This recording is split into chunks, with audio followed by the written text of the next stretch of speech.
Tonight in Calgary, the curtain goes up on a pivotal West Division game. The Stampeders and Blue Bombers, desperate to turn their seasons around.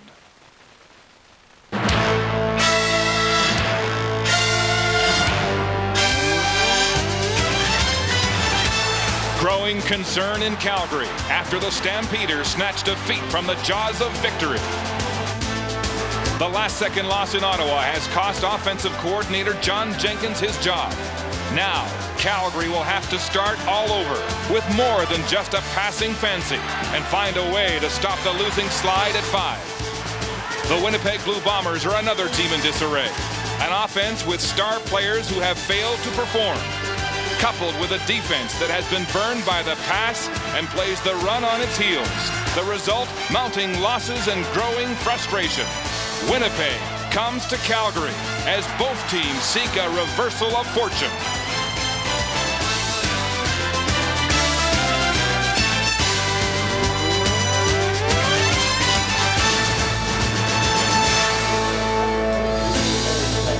The CFL on CBC. The Winnipeg Blue Bombers meet the Calgary Stampeders at McMahon Stadium. This is not a place used to losing. Will this be the night the Stampeders snap a 5-game losing streak for their fans and reward them with their first home victory of the season?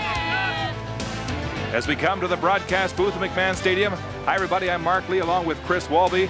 Hey, the Blue Bombers are also looking to snap a losing skid of 2 games. They come into this game with their coach's job, Dave Ritchie, in jeopardy and a quarterback controversy. The word tonight, Kevin Glenn gets the start at quarterback ahead of Kahari Jones. Well, I think this is a good decision, Mark, and the fact is whether it's a long-term thing will all depend on how Kevin Glenn handles it. But I tell you what, here's a guy that's played. He's come in relief for the last 3 games. He's thrown 3 touchdowns, no interceptions. He's made good decisions, and that's the biggest thing that's hampered Kahari Jones right now. They say that he's not found a rhythm, that he's been forcing the football into bad situations, and a result, he just can't get on track, and he's actually making poor throws with interceptions.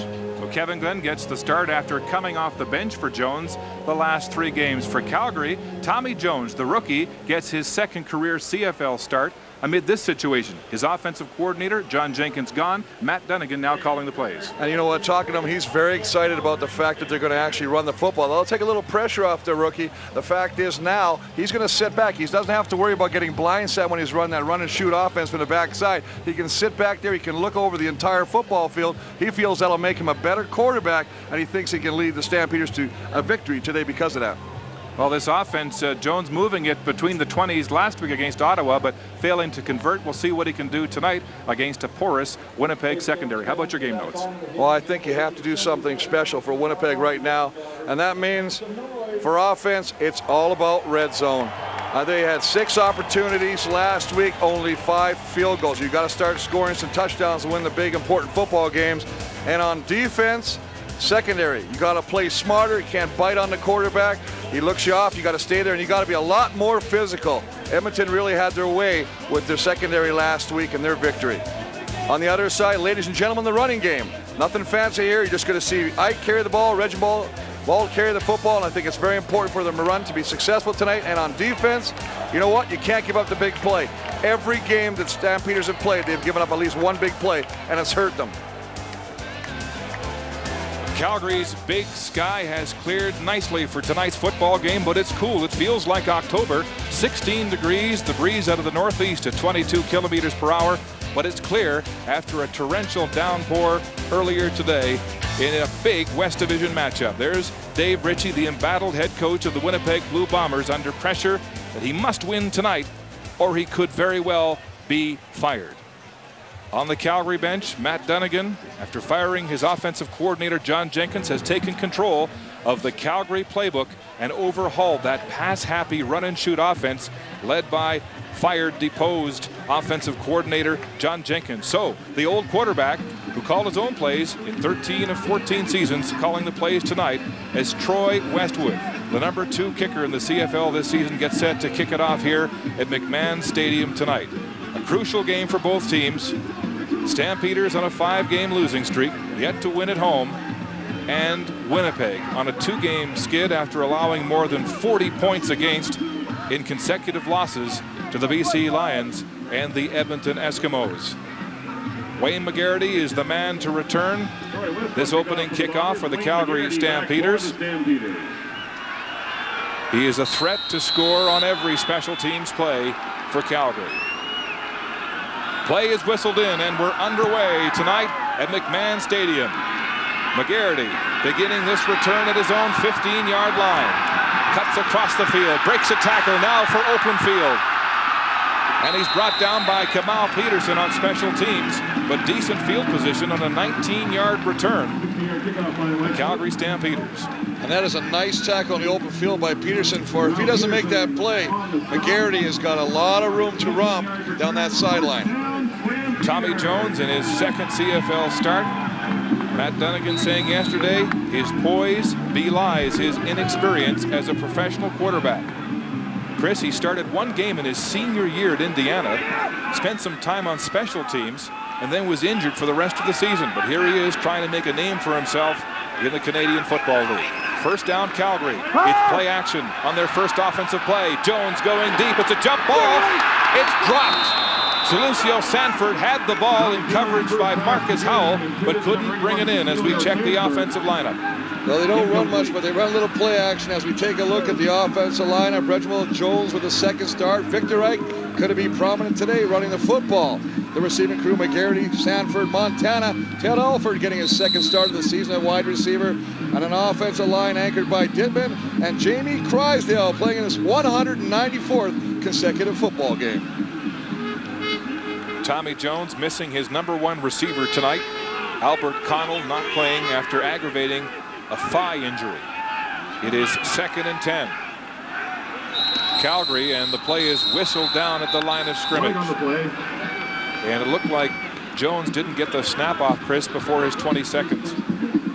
Well, one of the things is they're going to call time count. Calgary 16, second out repeated. It's a nice job of Winnipeg of lining up 8 players on the line of scrimmage, causing Tommy Jones to just hesitate a little bit to see what the defense is giving him. As we take a look at that Bomber defensive line, Canada, Bradley, Brown, Payton looking for his first sack of the season. McGriggs, Wickman, Maurice Kelly, 7 tackles last week, and a Malines secondary anchored by Ricky Bell at the halfback. 2nd and 15, Stampeders. McGarity in at receiver now. Jones to fire across the middle. It's knocked down and nearly picked off. Marcus Howell step for step with Denny Montana on that play. And so nothing going for the Stampeders in their first offensive series of this football game. Well, we talked about the athletic ability of Marcus Howell, the converted wide receiver. He's step for step right in the back pocket of Denny Montana. Montana trying to draw a flag. All for naught. Good coverage by Marcus Howell. They go after him early in this football game. The first 2 passing attempts aimed at number 12 of the Bombers.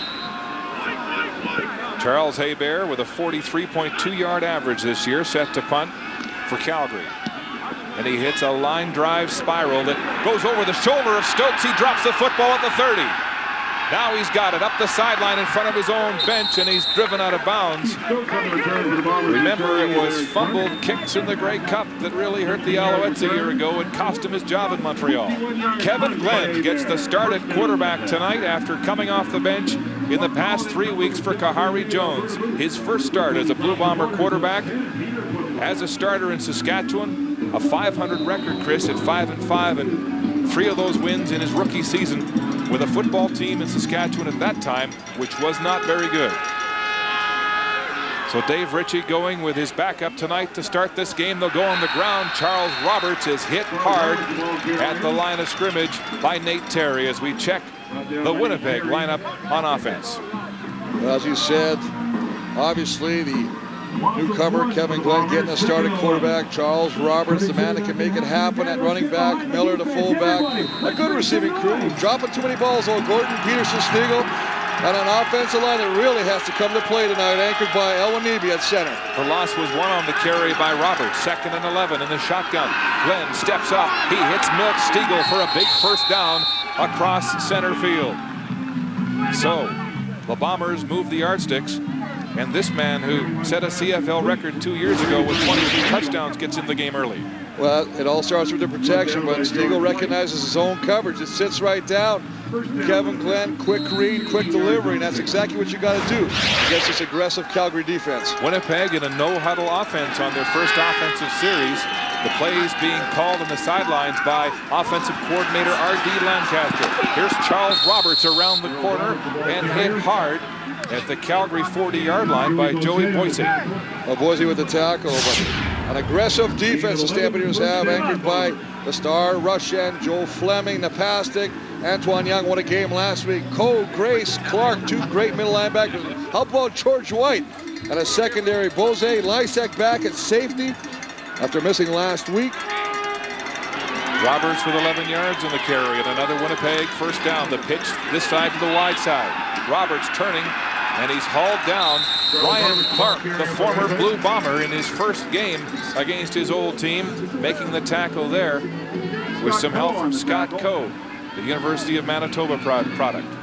Well, the Stampeders employ a 3-4 defense, 3 down linemen, 4 very active linebackers, and that is what causes confusion for the offensive line of the Bombers. They got to make sure they block the right people because those linebackers are moving around all the time before the snap of the ball. No gain, 2nd and 10 in the shotgun. Kevin Glenn with some pressure. There are flags in the play as Glenn is sacked.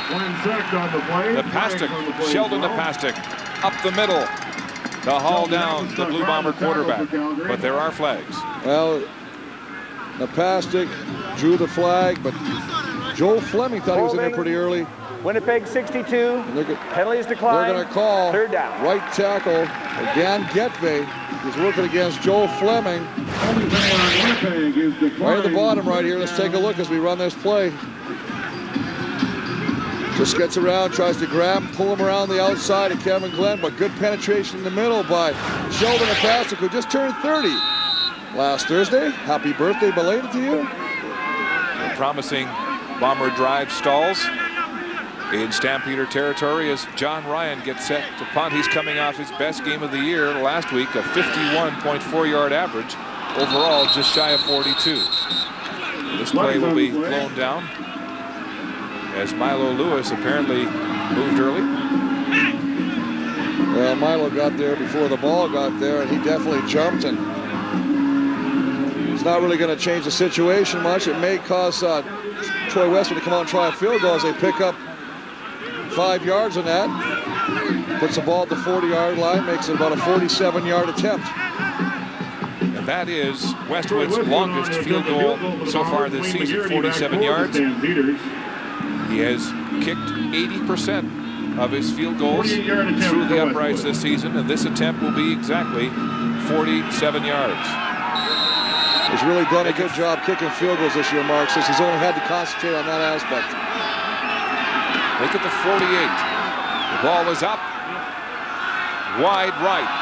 McGarity will take it out of the end zone for the Stampeders. He's trapped inside his 10. Breaks a couple of tackles and makes his way to the 15-yard line. So a missed opportunity for Troy Westwood on the first offensive series of the football game for the Blue Bombers.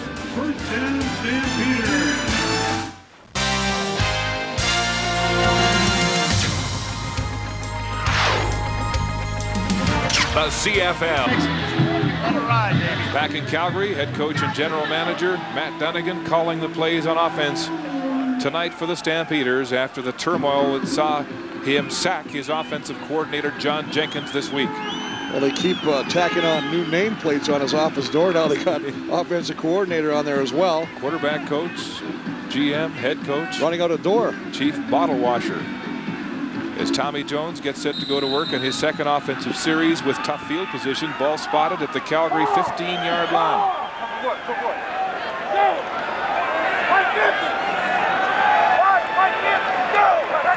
Jones handing off to Victor Ike as the Stampeders try to establish a ground game, and Ike pulls his way for about 5 yards up the gut. Riley Whitman making the tackle for Winnipeg.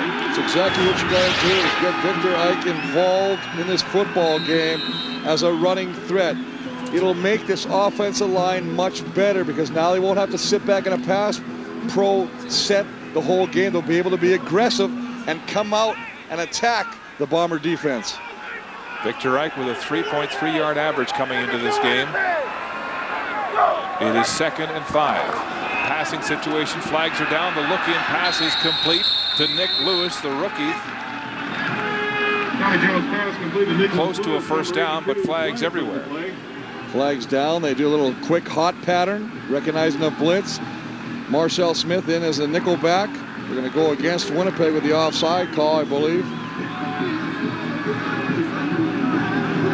Budstein sorting it out. Offside, Winnipeg, penalty is declined. It's first down, Calgary. Calgary, their first down of this football game, digging themselves out of tough field position. First down, Stampeders. Dave Ritchie under the gun again this week, saying this would be a smash-mouth football game tonight. Reading the riot act in Winnipeg all week. First down, Calgary. On the ground again. Victor Ike off tackle right. Gang tackled by the Blue Bombers. Maurice Kelly and Wickman again making first contact as Ike hit the 30-yard line. Well, and you know, as you see a lot of the pushing and shoving going on right now early in this first quarter of the football game, I like it. Because, I mean, one of the things the coaching staff on both sides of the football field are looking for is more emotion out of their football squad. Smash-mouth football. Smash-mouth football, but get a little intense. You know, you talk about Dave Ritchie. Dave Ritchie said that's something we've been missing. We haven't gotten angry out there. We haven't played smart, and he's looking for more emotion out of his football team. Ryland Wickman, who had but 2 tackles last week against Edmonton, they've got to get aggressive, as you say, on defense, this Bomber team. Well, Wickman and McGriggs, 3 tackles combined. I mean, those are the 2 guys in the middle. 5 receiver set, 2nd and 7 situation for Tommy Jones. He's got pressure. He drops the football. Well, nice job of Tom Canada.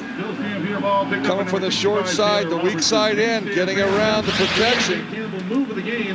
And Tommy Jones, who had 2 fumbles last week, has got to learn to hold on to that football a little better. Very fortunate that Taylor Robertson, the right guard, can come up with the fumble recovery, allowing them to at least punt out of their end. Doug Brown helping Tom Canada to force the ball loose. Stamps recovering, luckily, and they'll have to punt. Hebert standing at his own 15. Keith Stokes, who's run one back already this year, 81 yards against Ottawa, is the lone return man for the Blue Bombers. Hebert takes his time, and it's a wobbly punt that bounces at the 40. Here's Stokes now on the first hop inside the 35. Someone lost a helmet, and Stokes is shoestringed as he crosses the 40. George White makes the tackle here in Calgary in a big West Division matchup.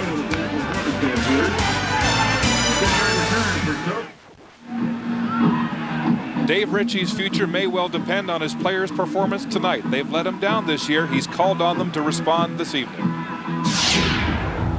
I'm looking for them to go out and play smash mouth. And if they don't play smash mouth, I'll be very disappointed. Because there's been so much yak coming out of this place that, you know, it's time for us to play. It's smash mouth. So the gauntlet has been laid down by the veteran head coach. Will his players respond? That's the storyline tonight. And that's rightly so. You take a look at, you know, what they've done with Dave Ritchie. Obviously, the big one, 2001, when he lost to these Stampeders in the Grey Cup, and then of course it's been going downhill a little bit. West final, West semifinal, 4th in the West Division right now. But it's a long season. 2nd and 10, pressure on Kevin Glenn. He avoids the rush, gets the ball away to Charles Roberts, but flags are down. Roberts hit by John Grace at the 45. And this may be coming back. Well, anytime those flags mark are thrown in the backfield, it's usually a holding call against the Bomber offensive line, who really, early in this 4th quarter, are having their hands full with just a 3-man rush. Antoine Young and Joe Fleming and the plastic really putting the pressure on this offensive line of the Bombers. Offside, Winnipeg 88, penalty is declined. Holding, Winnipeg 66, penalty is declined. 3rd down. Stoddard and Bobo with double infractions. And And that will end that offensive output for Winnipeg. Bobo, who was cut at training camp and airlifted in 2 weeks ago for Jermise Jones at the right guard position. Nick Lewis is back to receive this punt from John Ryan. The Bombers yet to get anything going on offense. Ryan, an end-over-end punt. Lewis has to come up to the 28. He takes it on the run, right up the hash marks. He's rocked by Terry Ray and stopped in his tracks. A 37-yard punt from Ryan and a 13-yard return.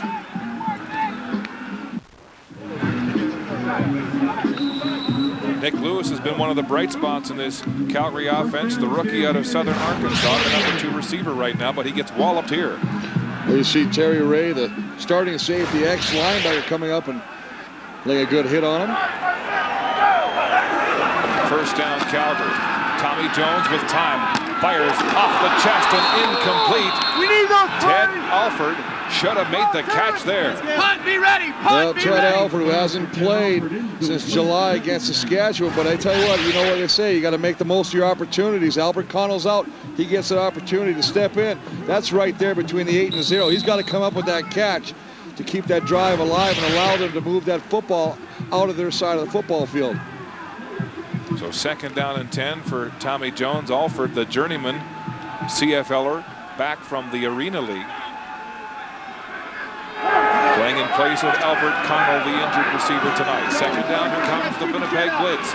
Jones looks indecisive. They got him. He gets the ball away. It's dropped. Reginald, the big running back, had the ball in a desperate throw from Tommy Jones, but couldn't hold on. Well, you see Canada and Bradley, the left side of that defensive line, got their arms wrapped around Tommy Jones. Tommy Jones showing a little bit of the strength that he has. 6'3", 230 pounds, refusing to go down. And there's Melvin Bradley. He's got him right there, and it comes over. Canada finishes him off.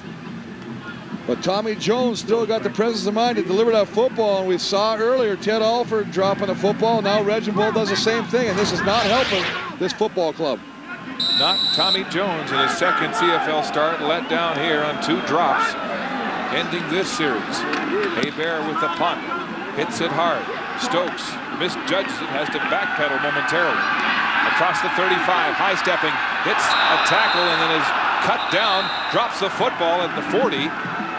Scott Coe in on the tackle, an 11-yard return on a 41-yard punt. But Stokes has already made things interesting in the return game for Winnipeg. And you gotta like Keith Stokes, because you know what, he'll do what he can. You know, he was a guy that really contributed a little bit offensively in the first 3 games in this football Illegal season. block. Winnipeg 35. First down. Last 3 games has not caught a pass, but he's trying to do whatever he can do when he can touch the football, and that means when he's returning punts, he's going to try and make something happen for the Bombers. Man Stadium in Calgary, the Bombers on offense. Kevin Glenn getting his first Winnipeg start this season, and another change. Offensive coordinator R.D. Lancaster has come down from the booth to call the plays on the sideline tonight. Well, he's trying to send the plays in a little quicker. It's a lot easier when you're on the sideline than up in the booth. Glenn, play action, has time. The ball is tipped, intended for Wade Miller. It didn't get there, incomplete. And I'm not sure I agree with the decision-making process of Glenn as well, and the fact that Wade Miller, who's not the swiftest out of the backfield, is double covered. And you see Antoine Young, 98, gets his hands up, deflects that football. Well, there's 2 defenders in the area, and I wonder, had Antoine Young not deflected that ball, if the secondary of the Stamps might have had a chance of intercepting that football. Second and 10, Blue Bombers. In the shotgun, Kevin Glenn throwing down the middle. It's knocked down again. And the Bombers will have to punt. Napastuk having a good game here in the first quarter for Calgary. Well, 3 of those defensive linemen doing exactly what you're taught. If you can't get to the quarterback, the next best thing is get your hands up, and at least you'd obstruct the vision. The best thing is you get your hands on the football. 2 plays in a row, they've deflected the footballs and knocked them down. Antoine Young to play earlier. This time, Brian Clark, the MAC linebacker, over from the Bombers from last year, puts his hand up and knocks the ball down. And once again, John Ryan is on to punt. Brian Clark saying, I want to come out and have a great game, do everything, 2 picks, cause some fumbles, and show the Bombers made a mistake in letting me go. That punt just away. McGarity has it on the fly. He crosses the 50-yard line to center field with a gap. McGarity now with one man to beat. It's the punter. McGarity makes a move at the 10, and he's pushed out of bounds at the 1-yard line. A flag, though, at the 20.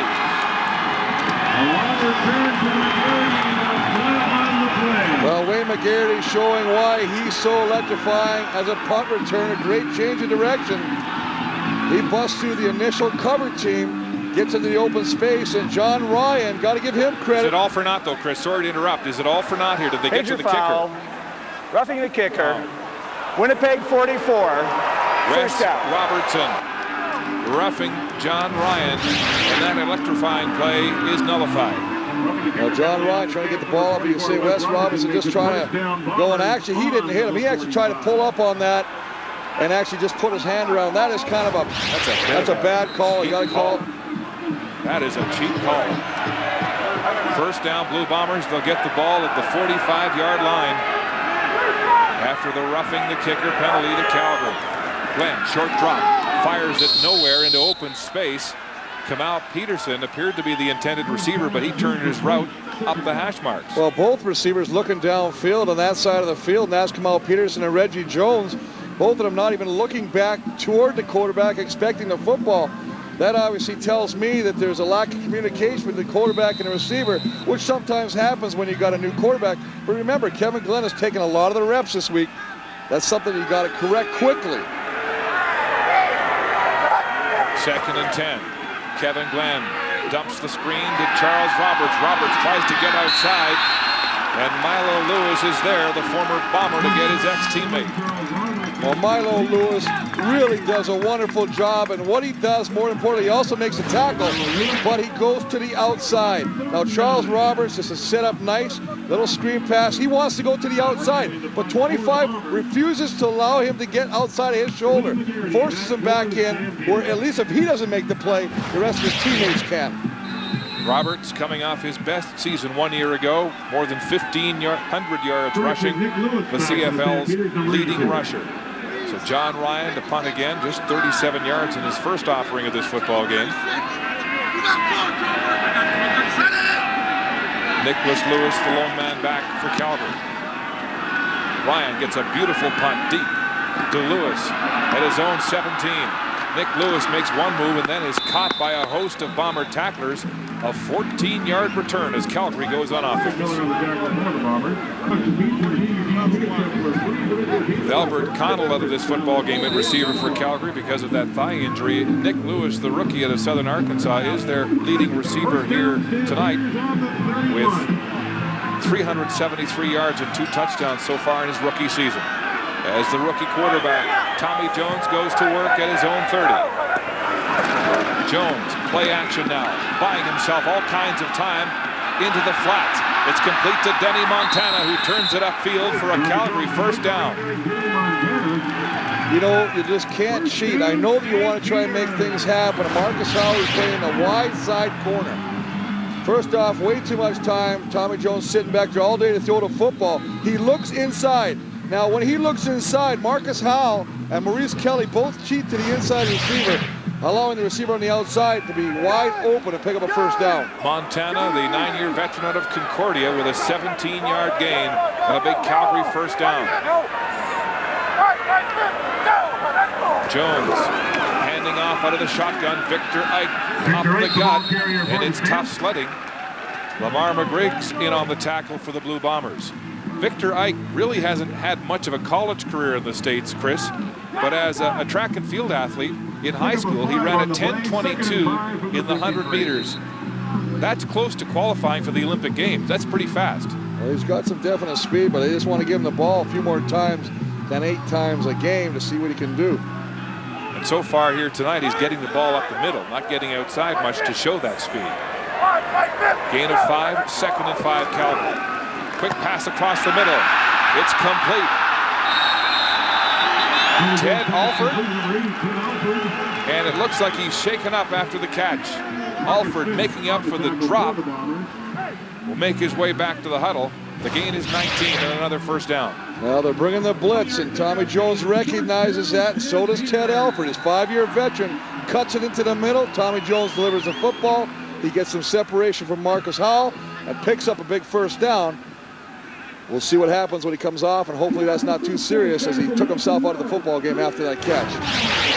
Alford, the veteran, beating the rookie Smith on the corner. Pass situation on first down. Mike Juhas goes up for the football. He's got it and is dragged down on his way to the end zone across the 10-yard line. And it's Marcus Smith beaten again on the corner. Well, one of the things that Dave Ritchie wanted out of his cornerbacks was to be more physical. But again, you got to get some pressure. You cannot let the quarterback sit back here and have all day to throw the football. But there again, you see, it's not bad coverage. Marcus Smith is there, but I tell you what, Juhas fights for the football. He wants it more, and he comes up with the big catch. Juhas, the 28-year-old, finally getting a chance to start after bouncing between Hamilton and Edmonton, now Calgary. Here's a shot across the goal line. It's incomplete. Ricky Bell on the coverage, but there's a flag on the play. Well, they're going to call Maurice Kelly. He tried to anticipate the snap count, and I believe he came a little early on that blitz.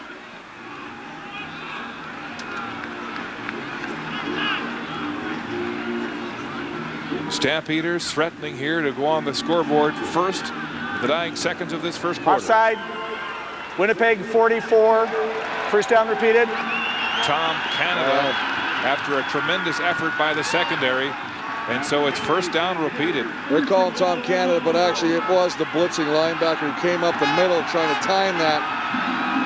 First and goal, Stampeders at the 4-yard line of Winnipeg. Tommy Jones up behind his center, Jamie Crysdale. Audibling at the line of scrimmage. This young rookie in his second start. Dropping straight back, throwing to the end zone, jump ball. Touchdown. Nick Lewis, the rookie, comes down with it for the Stampeders.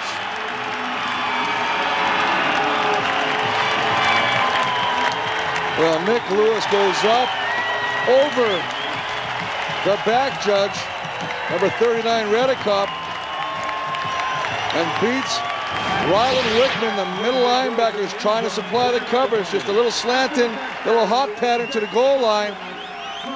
And he comes up with a nice catch and the first touchdown of the evening. Nick Lewis with his third touchdown reception of his rookie CFL season. And the Stampeders hit the scoreboard first tonight at home.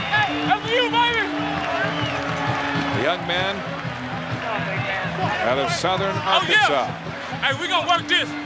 We're going to work this offense to the wheels fall off. Buoyant after scoring his third touchdown of the season. The point after from Hebert is good. Calgary up by a converted touchdown. Lewis on the receiving end of a 3-yard touchdown pass from rookie quarterback Tommy Jones.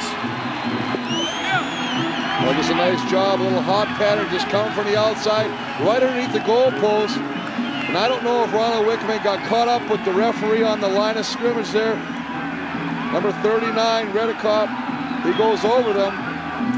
That was the great defensive play by Ricky Bell earlier that was ruined by the Tom Canada penalty. They go right back to the rookie. I believe it though, huh? Well, that's a good matchup. Anytime you get a receiver, you see offense coordinator, head coach, as you say, general manager Matt Dunnigan, happy with that. He is calling the plays. And he likes that. He realized that when he sets in a certain formation, he's going to get a linebacker, cover your receiver, and that should be a mismatch. Dunnigan calling the signals tonight, going to Nick Lewis for a touchdown pass from Tommy Jones. And we mentioned earlier in the broadcast last week, Jones in his first start moved the ball, but couldn't put it in the end zone. But once they had to settle for 5 field goals. Tonight, Dunnigan gets them in the first quarter. And I tell you right now, you better get some pressure on Tommy Jones because, you know, the youngster's looking pretty confident back there throwing the football. Well, the Bombers are last in the CFL in quarterback sacks with 6 for a lack of pressure. This kickoff goes through Stokes' arms. Did it hit the crossbar? It may be a dead ball. In fact, that is the call. So there will be no return. Let him know, though. He took my homeboy Well, ball. Mark Goodeyes It's just a hot pattern. You see the blitz coming up. Maurice Kelly, he recognizes that, throws it underneath the goalpost, and Nick Lewis, great job of concentration. 55, that's the cover guy. He's going to fake in and drop back, try to take over the inside, try and come over and help. Nick Lewis, very hungry for that football. Bob Nice Redekop, the umpire, in on the coverage there too. That was a tough ball of to a see. screen, and you got to really give Lewis credit for doing that, beating 2 defenders, albeit 1. Kevin Glenn, Chris, will go to work in his own 25. Play action, rolling right away from the pressure. A flag down. The ball is complete to Reggie Jones, twisting at the 30-yard line. Once Flag again, back in the backfield. they're going to call another holding penalty. That'll be a 3rd holding penalty this quarter. And that's really showing you the pressure that the Stampeders are getting on this Bomber offensive line, because anytime they get something positive, they get a flag thrown. And instead of having something positive, it turns into something where they have to go backwards. Holding, Winnipeg 68. Illegal contact on a receiver, Calgary 25. Dual fouls before yards are gained, repeat first down. Well, Dave Mudge with the call, not very happy about that. Milo Lewis, illegal contact on the receiver, as Matt Dunnigan holds a clinic with the offense at the Calgary bench. 10 seconds and ticking to go here in the first quarter. First down repeated. They'll go on the ground. Roberts can't find room inside, goes outside. Joey Bose and Lysak making the tackle there for Calgary. Yeah, it's a good job of Roberts bouncing to the outside and allowing. Milt Stiegel actually comes back in and makes a good block. It's actually a crackback block on George White, the outside linebacker, and that allowed Roberts to bounce to the outside. A 10-yard gain for Charles Roberts on the final play of the first quarter. Dave Ritchie's Blue Bombers down by a converted touchdown at McMahon Stadium in Calgary.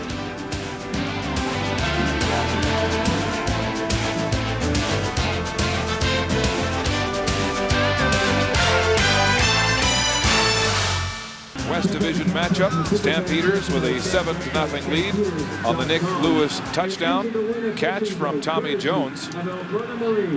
Winnipeg set to go on offense again, and it looks like umpire Bob Redekop was shaken up on that Nick Lewis catch. He got in the way there. The traffic went down, and there's Pat Clayton, the Calgary athletic therapist, bandaging up his right knee. 2nd and 1. The game was 9 by Roberts. Kevin Glenn will sneak it across the 35-yard line for a first down. Penalties hurting this Winnipeg football club, though, Chris, after 1 quarter of play. You take a look at the first downs. Obviously in favor of the Stampeders. The 1 touchdown in favor of the Stampeders. But take a look at the penalties. 7 for 24, and a couple of those times when they took the 3 holding penalties, they nullified first down catches, and that really hurts your team as an offense. Kevin Glenn getting the start tonight in place of Kahari Jones. First down play, Milt Stiegel with the catch and a first down.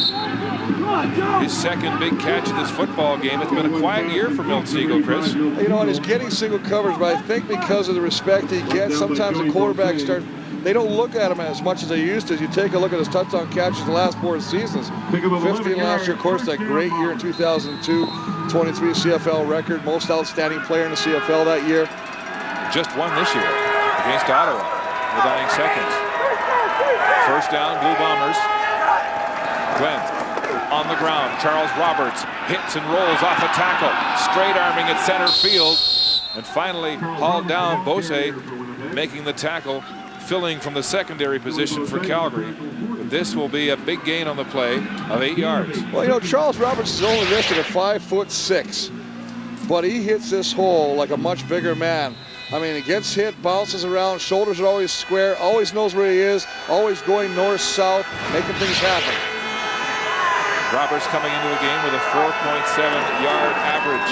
He'll get the call again, going outside. John Grace hauls him down from behind. Charles Roberts taking the ball for the Bombers. John Grace hauls him down, but not before. Very close to a first down.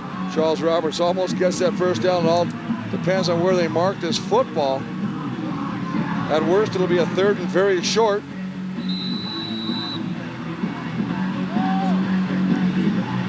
I like the fact that they're using Charles Roberts a little bit more. I think he needs to touch the ball at least 20, 25 times. That's his 7th carry of the afternoon. He's got 30 yards. but he is such a dangerous receiver out of the backfield as well. They'll measure this one, it's so close. Roberts with one game over 100 yards rushing so far this season. That was against Saskatchewan when he had 20 carries for 110. They'll be about a yard short of the first down. Ball just across center field into Stampeder territory. And I think this is one of those times, Mark, you got to show some confidence in your offensive line. You've got to start making things happen. You got to gamble. You're just forced to make something happen positive. Dave Ritchie was saying yesterday that this offensive line doesn't have the attitude that you guys had back in the glory days. So they'll gamble. Third down and a yard. At the Calgary 53. Motion in the backfield. Glenn up behind his center. He'll keep it himself. And it's a real scrum at the line of the scrimmage. Joe Fleming says they didn't get it. Well, you know, the biggest thing is when you're going to form the apex on the center and everybody's going to block down and try to form a wedge, you cannot relax on the outside and allow penetration. If you allow penetration, one of the linebackers or the outside people is going to shoot through and have a free shot at your quarterback. Look at this. And I don't believe they're going to make it right now. And that's going to be because they didn't seal the backside. The Bombers turn the ball over on downs at midfield, much to the chagrin of Dave Ritchie as George White makes contact.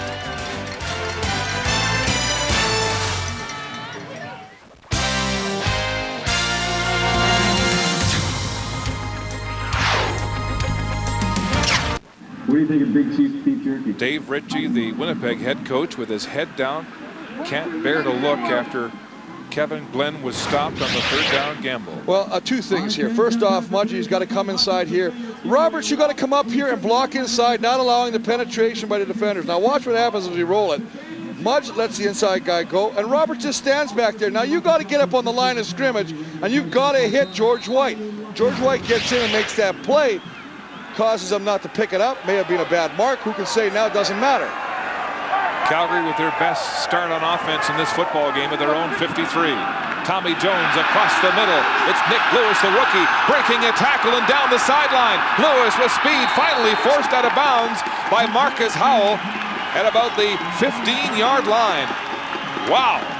What a huge response to the defense holding Winnipeg. Well, that's what happens. See, when the defense plays well, then the offense picks it up. Now, they've done a pretty good job. Now, Tommy Jones, you got to give the guy credit. Hasn't played a whole lot, but he's very smart, very mature. They say he's got a certain cockiness a la Matt Dunnigan that Dunnigan actually likes. Now, he just sees the middle route come across. Nick Lewis is open, throws the ball, delivers it, and it becomes a foot race, and Nick Lewis turns into a big gain. It's a 42-yard gain for Nick Lewis and a first down. Calgary at the 15-yard line of the Winnipeg Blue Bombers. Diver and Reginbald into the game to block for Tommy Jones. He throws to the end zone, and it's incomplete. Denny Montana cut his route in as Jones threw the corner pass out. Well, that's exactly right, Mark. He was looking for the corner route. Denny Montana cut it back inside, and the ball sailed harmlessly to the corner of the end zone. Big opportunity here for the Stampeders. Dunnigan at the controls. The former quarterback calling the signals on offense after dumping his offensive coordinator John Jenkins this week. Jones with a good start through the air in his second CFL start. Second down. Calgary and 10 from the 15. Here comes the Winnipeg blitz. The ball's away quickly. Oh, what a catch! McGarity! Touchdown, Calgary!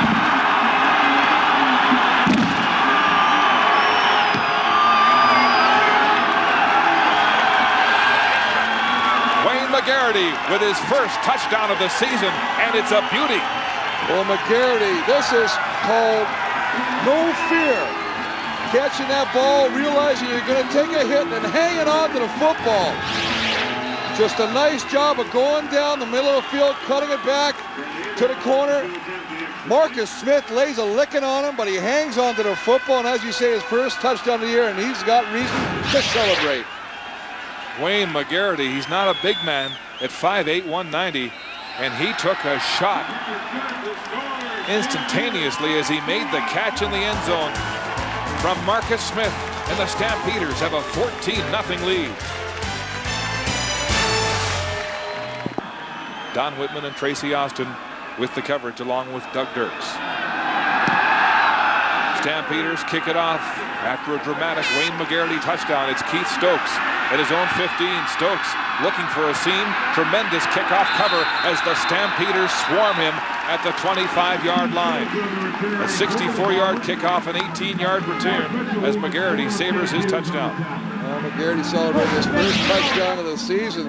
As we take a look, they're going to bring a blitz from the right, but over the middle, McGarity gets away from the nickelback coverage of Marcel Smith, takes a great shot from Marcus Smith, but manages to hang on to the ball. Now watch this, Frieza right there, watch this hit.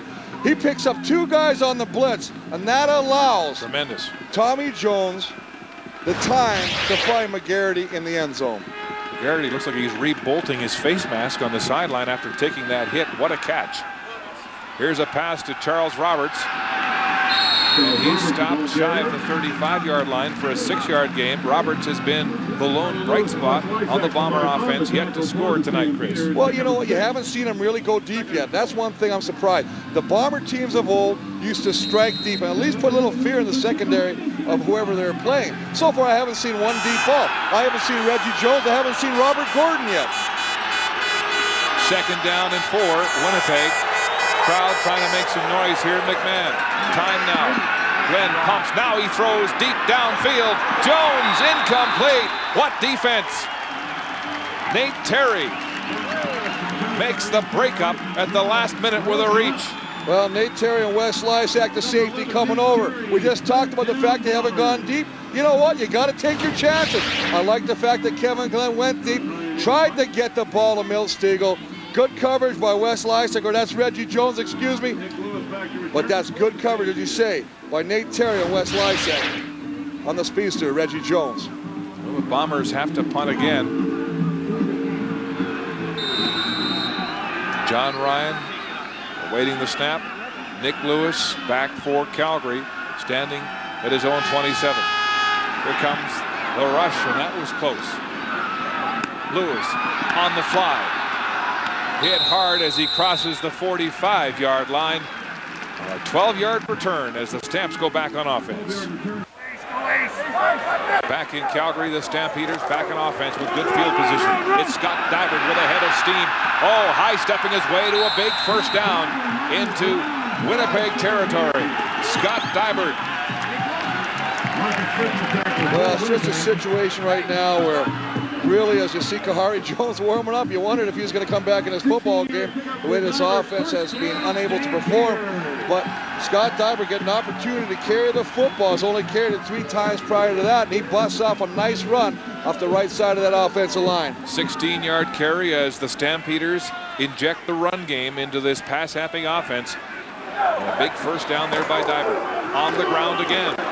Dybert again, muscling his way up the gut. And he's turned back. Lamar McGriggs, who, as you mentioned, what do you have, 1 tackle last week? He had 1 tackle, but I'll tell you what, you can hear it up here. The offensive linemen of the Stampeders are coming off, they're churning, their legs are driving. You take a look at that average, 28-point-something yards per game. I guarantee it'll be a lot more tonight, just the fact that they're going to hand it off a lot more times. But the offensive linemen are having fun now. They're not sitting back just throwing the ball every play. They're getting a chance to tee off and deliver some blows themselves. So the Stampeders have already beaten their rushing average before the half. Looking strong here, marching the football. 2nd and 5. Tommy Jones, straight back, throwing it. Hot pass. Ted Alford has the catch for another Calgary first down. But when you run the football, good things happen to your passing game. This is exactly what happens. The secondary plays off a little bit. They only need 5 yards. It's a quick throw. Alford cuts it to the middle into the open zone. Hey, the coverage is there, Mark. But they pick up a first down and they keep this drive moving. Tommy Jones continues to go after Marcus Smith on the corner, the rookie for Winnipeg. You got to be impressed with his play selection. I mean, yeah, I know that Dunnigan said in play, but he's recognizing and reading the defense very well. First down, Calgary at the 32-yard line of the Blue Bombers. Tommy Jones throwing with authority. Another completion. And it's Alford again, the journeyman veteran who has been the featured receiver here this evening, along with Nick Lewis for Tommy Jones. And what's happened right now is the Stampeders have really got the Bomber defense on the back of their heels. The secondary is playing off. They're scared of getting beat deep. And the linemen are a little tentative now because they're not sure if it's a run or a pass. And right now they're getting no pressure. We haven't seen Tommy Jones on his backside yet this afternoon. He needs to get banged down. You see 9 of 14, 2 touchdowns. That's not a bad first half of work so far. And his confidence continues to rise. Play action now. Jones with pressure from Canada, throwing the ball wisely out of bounds. Everybody was covered. Ted Alford was the nearest receiver, and so this will be a field goal situation for the Calgary Stampeders. Well, a nice job of Tom Canada again, and we've mentioned his name a number of times this game. He seems to be the only defensive lineman that is making moves. He swims inside of Seth Dittman and puts pressure on Tommy Jones. We talked about, look at him roll on that ankle. He's doing what he can to put Tommy Jones out of the football game, but he's the only one that's actually met Tommy Jones. Got a bit the of rest a look of the guys there. might have to take a picture of him. Got a look from Tommy Jones too after he tried to take his leg off. From the 37, it's good. The rookie Hebert is good, and the Stampeders have a 17-0 lead here in the second quarter. Bombers in trouble, down by 17 with 6:21 to go until the half. And head coach Dave Ritchie, whose job may well be on the line tonight, has made a quarterbacking change. Chris, Kahari Jones is in now for the Blue Bombers. He was the most outstanding player in the CFL a couple years back. He can get it done, 46 touchdowns. He just needs to get on track tonight. Pulled in the last 3 games as a starter for Kevin Glenn. Now he comes in off the bench. Jones with pressure, throwing downfield to Milt Stiegel. It's incomplete. Posey step for step, and a late flag on the play, as Stiegel has words with the Calgary defensive backs. Well, I think he's talking to Brian Clark, who dropped from his linebacker position trying to cover the speedster Milt Stiegel on a little bit of a fly route down the seam. Calgary 23. So Posey being called for pass interference and a late flag on that play, Chris. Oh, late flag is... That's the only thing that seems to be positive working for the Bombers, is getting a penalty. You see 23, hands in the back, a little bit of contact, not allowing Milt Stiegel, gets up. And you can see he's angry. He's usually not that emotional. He's wearing it on his sleeve today. It's a 25-yard gain on the penalty and a big break for the Bombers. Stiegel on the ground, handing off to Charles Roberts, breaking tackles. Bose will drag him down, but not until he has another first down across the 40-yard line. So the Bombers now with something going on offense after making the quarterback change, bringing their starter and million-dollar man, Kahari Jones, in. Well, it's just a little bit of a trap. Bobo comes out, does a nice kick out. And that allows Charles Roberts to come back inside, but there is an offensive lineman down after the play. And just when you thought things couldn't get any worse, the like continuity of this line again will be affected as big Matt Sheridan. We think that's who that is on the ground. Well, he's had his battles over the years. Chris had his back fused, came back to the game. Left guard. That's not Matt Sheridan, though.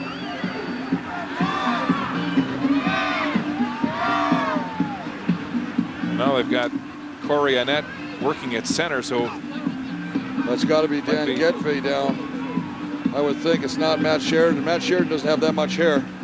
As soon as I saw the flowing locks, I said, no, Matt Sheridan's got the falling locks, the falling out kind.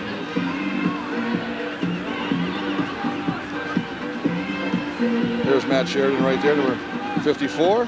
Now it looks like Mo Elawanibi. No, not him either. It's Dan Getve. There we go. We're down to 3. Don't start questioning Dan the big man. You're going through the roster, checking out the offensive lineman. Well, it's not Elawanibi, it's not Sheridan. It must be Getve. He just gets caught in a roll. George White tries to come over and make the play on Charles Roberts and rolls on Getve's right knee, and that's the knee they're looking at. So Corey Annette will come in to back up for the Blue Bombers. And he'll come in at center. Remove Elawanibi out. Annette with a few quick snaps to warm up on the sideline. And the Bomber drive continues. Nearly intercepted. Brian Clark, the former Blue Bomber, had it sail right through his hands. Well, Brian Clark's pointing to the end zone. He saw that all the way. He read the eyes of Kahari Jones, and he was right where he should be to make the interception. But as you say, could not squeeze the football.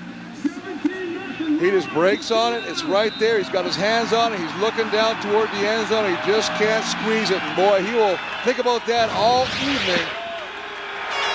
Well, he was your Warrior of the Year last year. Actually, the People's Warrior in online voting. A chance there through his hands. Here's another attempt. Flags on the play.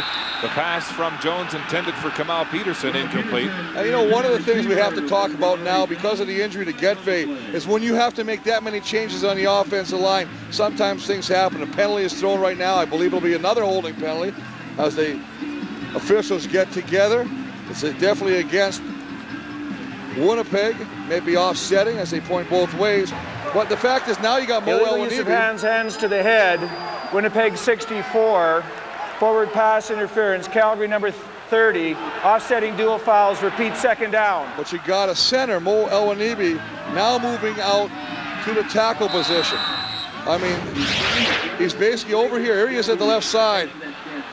As you watch, he's working against Antoine Young. He just gets the hand. You can see the hand, left hand right up in the face mask, and he pushes him down. And Crystal right on the spot to throw the flag there. So 2nd and 10 after the infractions cancel each other out. Blue Bombers. Here comes the blitz. Kahari Jones has time. It's a low pass. It's incomplete. Intended for Robert Gordon, his first pass of the game. And not enough zip on it from Kahari Jones. And this is another thing. You know, one of the things people, they try and hide the injuries, but we know that Kahari Jones has had a bit of a right shoulder problem, a throwing shoulder problem. He doesn't have, he's not at full strength, and this is evidence in this play is he just can't get the ball out to Robert Gordon, who tries to come back to the football to make the catch, but unfortunately it skips to him and brings out Troy Westwood to try another long field goal. Westwood has missed tonight from 48. This attempt will come from 46 yards out. His longest this year, 47. To get the Bombers on the scoreboard. Westwood hits the ball hard. It's good. So the Blue Bombers make a change at quarterback, and Kahari Jones gets them close enough for a 46-yard field goal by Troy Westwood to cut the Calgary lead to 2 converted touchdowns. A reminder, after our 3-week break, the Athens Olympics, we're back with our Labor Day doubleheader, beginning with the Battle of Alberta, Edmonton and Calgary, followed by the Battle in Ontario, Damon Allen and the Argonauts in Hamilton at Ivor Wynne to take on the Tiger Cats. Should be a tremendous return to the CFL after the Olympic break. We'll have to mail you the statistics to find out what's happening over there in Greece. Would you mind? Yes, we'll be sweating it out. They tell me it's 35 to 40 degrees each day in Athens these days. Tommy Jones handing off to Victor Ike with a huge hole to center field and his first big carry of the football game. And the ground game is going big for Calgary tonight. Well, one of the things Dunnigan said is he's not going to put in a whole mess of running plays. He says, I'm going to put about 4 to 5 running plays in, and that's all we're going to work on. And this is just a little bit of a trap. Backside, Pilon comes over there. Nice kick out. That allows Ike to cut up inside, and he makes the most of it, picking up a huge gain. 30 yards for Victor Ike, the longest gain on the ground this year for the Calgary Stampeders, as Matt Dunnigan works the ground game back into this offense. They'll stay on the ground. Ike going outside right this time, cutting it inside. Maurice Kelly tracks him down, and he's just shy of a first down. And remember, Matt Dunnigan said one of the things we want to do is he says, I want to see what Victor Ike will give us. I mean, we haven't seen him. We haven't showcased him in a football game. It's time to give him the ball about 15, 20 times and find out if he can be our feature back. The high school sprinter, Victor Ike, with a 10-yard average on 5 carries for 50 yards so far in this football game, and Calgary on the march.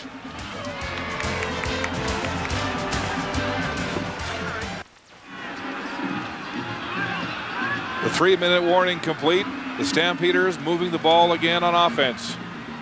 Their last 3 drives have ended in points, 2 touchdowns and a field goal, Chris Walby. They have some time for this defense of the Bombers to stand up and try and create a turnover, but stop the Stampeders streak of scoring every time they get the football. 2nd and 2. Victor Ike, 2 carries for 38 yards.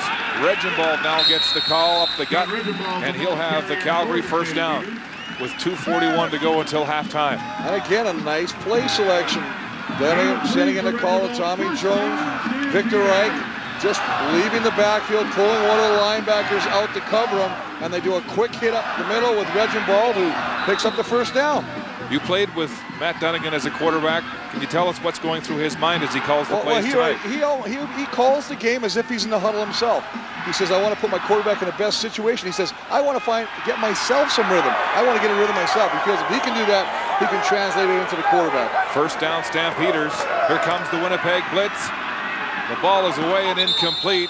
Intended for Wayne McGarity, but Marcus Howell was all over him with good coverage for the Blue Bombers. Well, Marcus Howell step for step away McGarity, not allowing the speedster to get any kind of separation. You know, Marcus Howell has really done a nice job. He's a guy that has started practicing a little bit of a tug on the back of the jersey there, but he has really done a nice job. He practiced with the defense just screwing around when he was used to play receiver, so he'd go on D-skill. And coaches noticed that he could cover pretty good, and they decided to give him a shot at the cornerback position, and I think he's making the most of it. Schaefer is in the game now at right guard for Taylor Robertson, who came off after that play hobbled. 2nd down. Jones throwing deep. Nick Lewis tries to come back to the ball. There's a flag, and Ricky Bell may be called here for interference. Another flag at the line of scrimmage, too. Well, late flag thrown behind the line of scrimmage.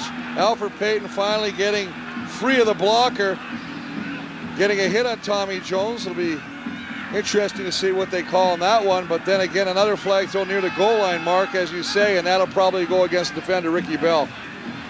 Check that, it was Lucio Sanford, the rookie out Forward of pass Middle Tennessee interference, State Winnipeg on the play. number 20, major foul, roughing the passer, Winnipeg 56, first down, These Calgary. penalties are killing the Bombers. Well, they've made mistakes on offense with the holding penalties, and now they're making them on defense.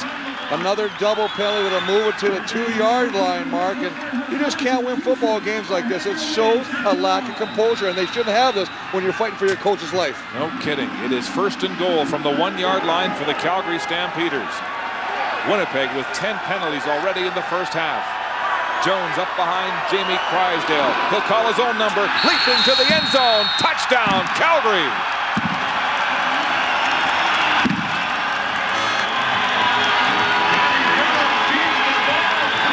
They're happy at McMahon as Tommy Jones makes it 4 consecutive scoring drives for the Stampeders. And Dave Ritchie can only wonder what's next.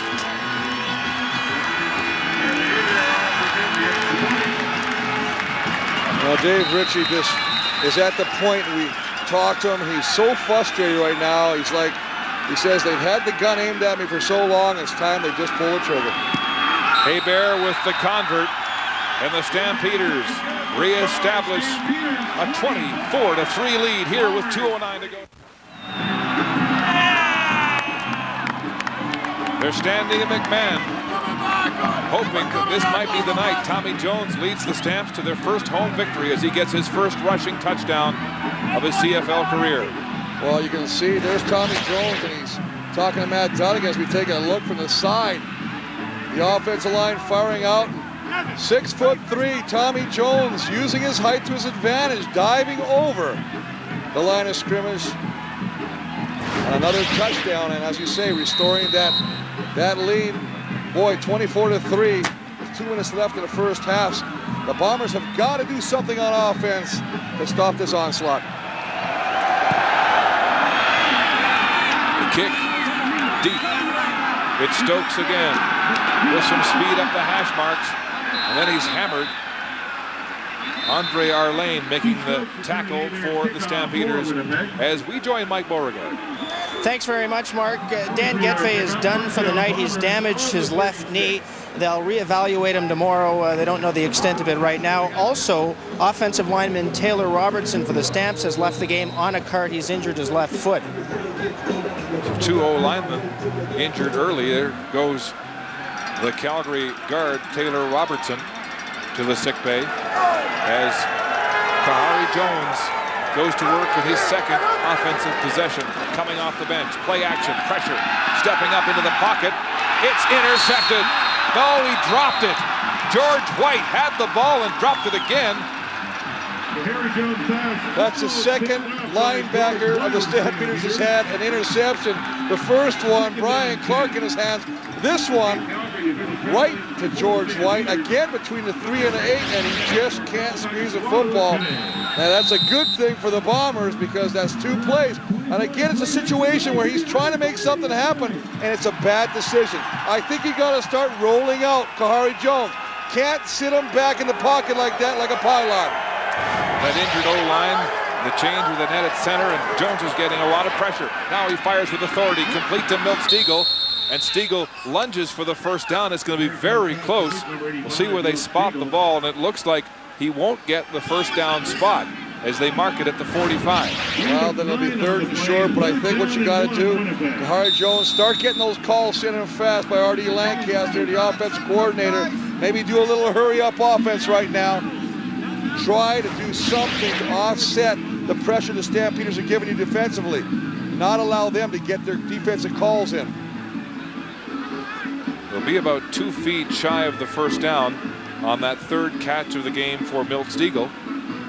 He has 35 yards through the air so far. But Kahari Jones continues to get all kinds of pressure from this blitzing Calgary defense, and he continues, Chris, to throw into coverage. Throws into coverage, but I still think, you know what, he's a good athlete. Get outside, maybe attack the sideline, a little bit of bootleg action. Bombers' second, 3rd down gamble of the football game. They failed on their first.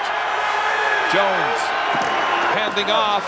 Wade Miller rumbles, and he'll have the first down. It's a nice job of giving the football to Wade Miller. Now, people are going to say that's his first rushing attempt of the season. Now, people are going to say, whoa, because that's not expected. When you got less than a yard, most people are thinking the quarterback's just going to wedge behind the center and pick up the first down. That is a bit of a gamble, giving it to a fullback who hasn't carried it yet this season. No kidding, but the 10-year veteran out of the University of Manitoba comes through. The Bombers stay on offense with 1:35 and ticking to go until halftime. Kahari Jones firing. It's complete to Robert Gordon. Gordon bowls his way and is hammered, but he'll have a first down, and there's a late flag behind the play. Well, again, some pushing and shoving behind the play after the football's thrown. Robert Gordon, good concentration to catch this football. Major foul, unnecessary roughness. Winnipeg 54. The penalty is considered a dead ball foul applied from the point ball dead, and it's first down. Well, you know, again, another penalty. And, you know, this is what they talk about. They talk about playing with emotion, but it's called controlled emotion. We want you to get angry. We want you to hit the crap out of them, but hit them between the whistles, not after the whistle. Dave Ritchie has asked his team to play smash mouth football, but this is getting ridiculous. 11 penalties for 81 yards so far for the Bombers. 1:27 to go. First down, Winnipeg. There's the screen to Charles Roberts. Roberts gets some good blocks, and he's away. He'll have a Winnipeg first down with 1:19 to go. The Bombers still have a timeout left. Desperate to score here, to go to the half with some encouragement, Chris. A nice call, nice little screen play set up. Hit the guy, 3-count release. Corey Annette, 53, gets a good block. Matt Sheridan, 54, blocks his defender outside. Charles Roberts does the rest, busting up the middle, picking up a first down and taking it inside Calgary side of the football field. Wes Lysak making the tackle, back in the lineup after being benched last game. Getting the message to up his game, and oh, look at this. John Grace, who leads the team with 4 sacks, tied with Antoine Young in that category, coming off Defensive Player of the Week honors from last week's game in Ottawa, is hurt. Well, he had 3 sacks, 3 tackles, made a couple special teams tackles last week against Ottawa, a force all over the football field, and I really feel that Calgary has some real fine linebackers. And you think about George White, who led the league in tackles back in 2000, 2001. You got Brian Clark, who's never gets the respect that he's due. John Grace and Scott Cole, I really think, blossomed into a fine linebacker in this league. And you can just see that he just kind of gets caught up over his own man.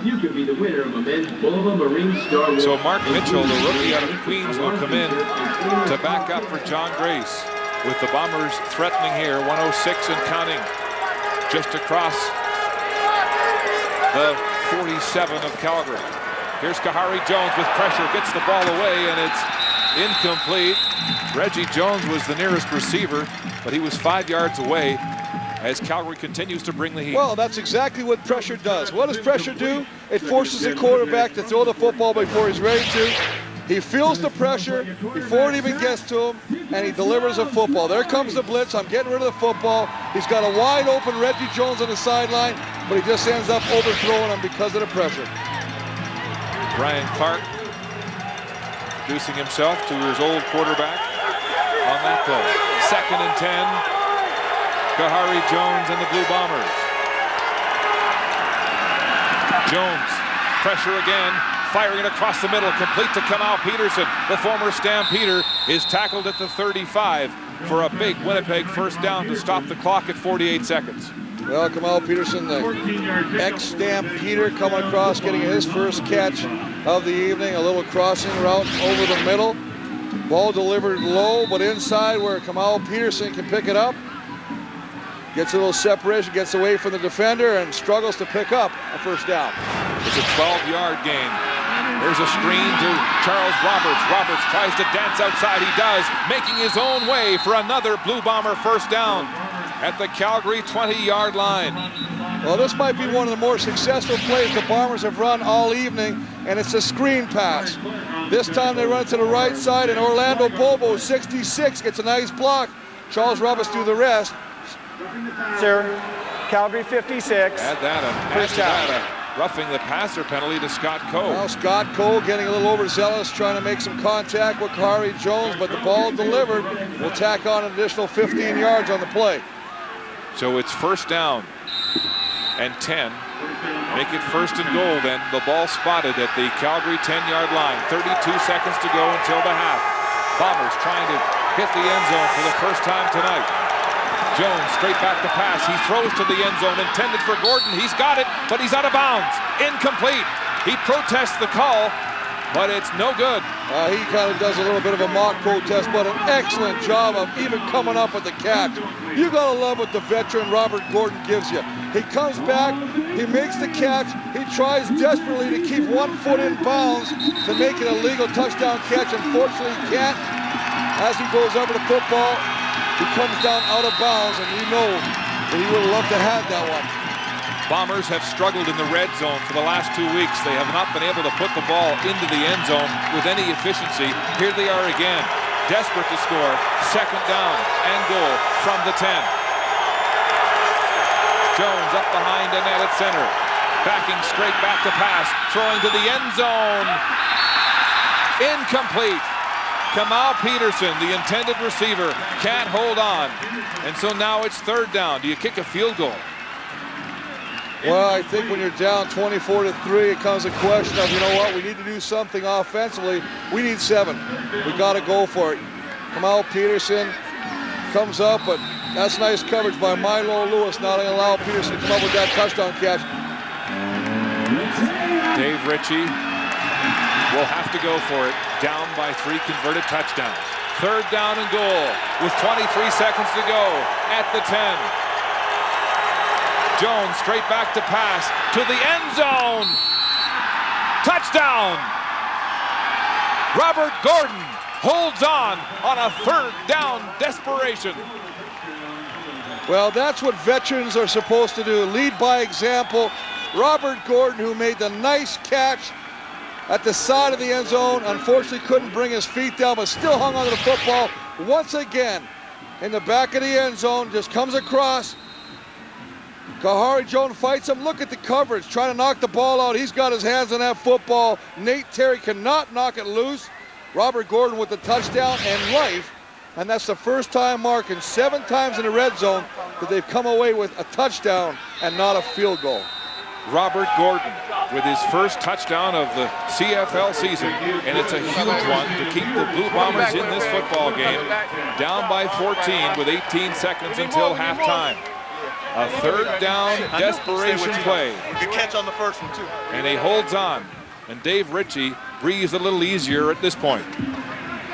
Kahari Jones coming through for his football team, coming off the bench for the first time. That is a huge confidence builder for this offense. They have been floundering. They have nothing. They've had no rhythm. They've had so many 2 and outs. We take a look. Just sits back there. There's a little looping stump by Joe Fleming. Kahari Jones on the money. Robert Gordon, sure hands. The man they call Gorgeous, refusing to get that ball or let that ball be knocked out of his hands. And that is a huge, huge play by that man, number 84, Robert Gordon, for the Bombers to go into halftime with. You mentioned Kahari Jones, 2 drives, Chris, 10 points coming off the bench for Kevin Landry in a reverse role tonight. Oelawanibi, who has been pushed to the left tackle position after the injury to Getve, looks like he was shaken up on that play. Well, they can ill afford to lose him. They don't have another offensive lineman dressed. They've only got 6 dressed. So if one of the offensive linemen go down, I promise you one of the defensive linemen, Oosterhuis probably, will have to come in there and play a little offensive line. It'll be learning on the go for him because you know he doesn't have much of the plays. So Troy Westwood will kick off for the Blue Bombers with 18 seconds to go until halftime. Wayne McGarity chasing this one on the bounce. It'll cross the goal line. Will he give up the single or get out? He's got to get out. And he does to the 5 and brought down. You don't want to give up a single there with just 13 seconds to go until the half. No, you don't, but that's a great kick by Troy Westwood. A good cover on the kickoff team to hold McGarity inside his own 10-yard line. So Tommy Jones, who has engineered 4 consecutive scoring drives for the Calgary Stampeders in his second CFL start, throwing for 2 touchdowns, running for 1 himself, and getting his offense close enough for a Charles Hebert field goal. A 24-10 Calgary lead. And they'll just run the clock out here, Chris, and go to the locker room high on a tremendous first half. On the ground, they'll stay to maintain possession as Scott Dybert is hit hard. And you know, this is something that you talk to the offensive linemen of the Stampeders, and one of the things they said, had we had a running game in last week against Ottawa, we would have ran the ball, we wouldn't have attempted to pass the football, wouldn't have fumbled it. Which botched up the whole game for them. And would have had another victory. They basically self-destructed last week in Ottawa. Tommy Jones continues to exude confidence and poise as a rookie quarterback in his second CFL start. This will be the last play of the opening half. He'll take a knee, and the gun will sound to end the opening half of this West Division matchup. The Calgary Stampeders head to the locker room with a 14-point lead, 24-10 over the Winnipeg Blue Bombers as we rejoin Mike Beauregard. Thanks, Mark. Coach, you certainly didn't look like a 1-5 team out there in the first half. Well, there's a lot of football to be played here. We know that. You know, we're just trying to run the football a little bit. And Tommy made some plays. Receivers made some nice catches. Left a couple interceptions out there. Football team plays hard. You know, I don't think our record indicates the type of club we have, but we're just trying to get better and play another 30 minutes, see what happens. And you seem to be getting better. You scored in your last 4 possessions. Well, you know, we got a long way to go. We got 30 minutes against a hungry football team. We just got to stay focused and you know, I like our chances. We got a team filled with character, and just trying to come out here and prove it to our fans for one time. Maybe we get a home win for the first time this year. All right, thanks for your time, Coach. Matt Dunnigan, Stampeders lead the Blue Bombers 24-10 at halftime. Live from McMahon Stadium, you're watching the CFL on CBC.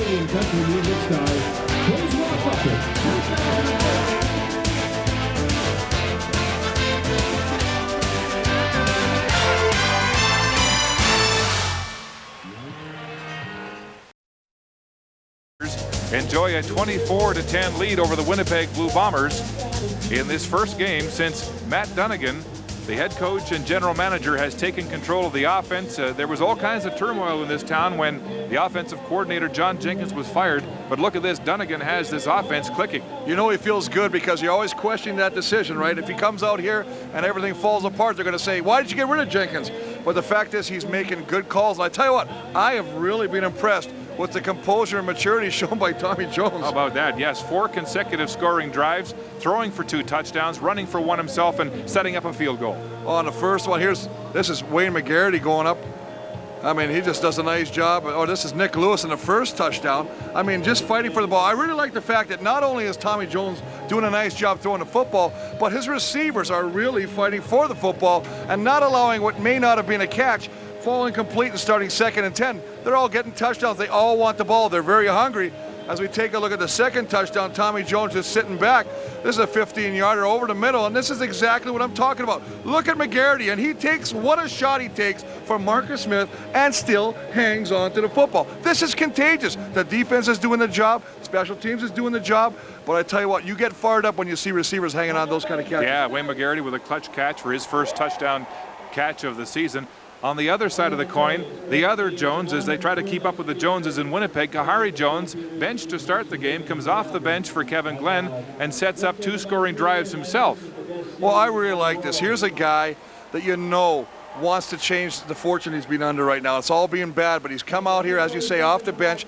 He's had the opportunity to watch the first quarter from the sidelines, and he does a nice job of finding Robert Gordon, who I really think, we talked about McGarity, we talked about Nick Lewis for Calgary. Robert Gordon just showed that as well. And that hopefully will lift the Bomber teammates because he fought for that football because Nate Terry tried everything he could to knock the ball out of his hands. Huge lift for head coach Dave Ritchie, whose job is on the line tonight, saying that he needs his players to play with passion and to respond to have the big players play big for him tonight. They've let him down all year, Chris, and now they're starting to look pretty good. Well, that's what happens. We see how Milt Stiegel makes some catches over the middle. Get up. He's animated. He's angry. He's running back. He's talking trash. That's what you want out of your team. The thing that's really hurt Winnipeg, and you know what it is, penalties, bad penalties. They get a nice play on offense, they take a holding. They take a roughing behind the line. You can't do that and be successful, especially when you're down right now. Matt Dunnigan with 3 days to put his new offense in, and hey, the advent of the Calgary running game has showed up here in the first half. Victor Ike looking pretty solid, especially with this big carry, 30 yards. Well, Pilon just does a wonderful job. The right tackle pulls a little bit of a trap play. He does a nice job on number 6. Victor Ike. They wonder, we talked about that. Will they like Ike? Well, I think they're liking Ike right now.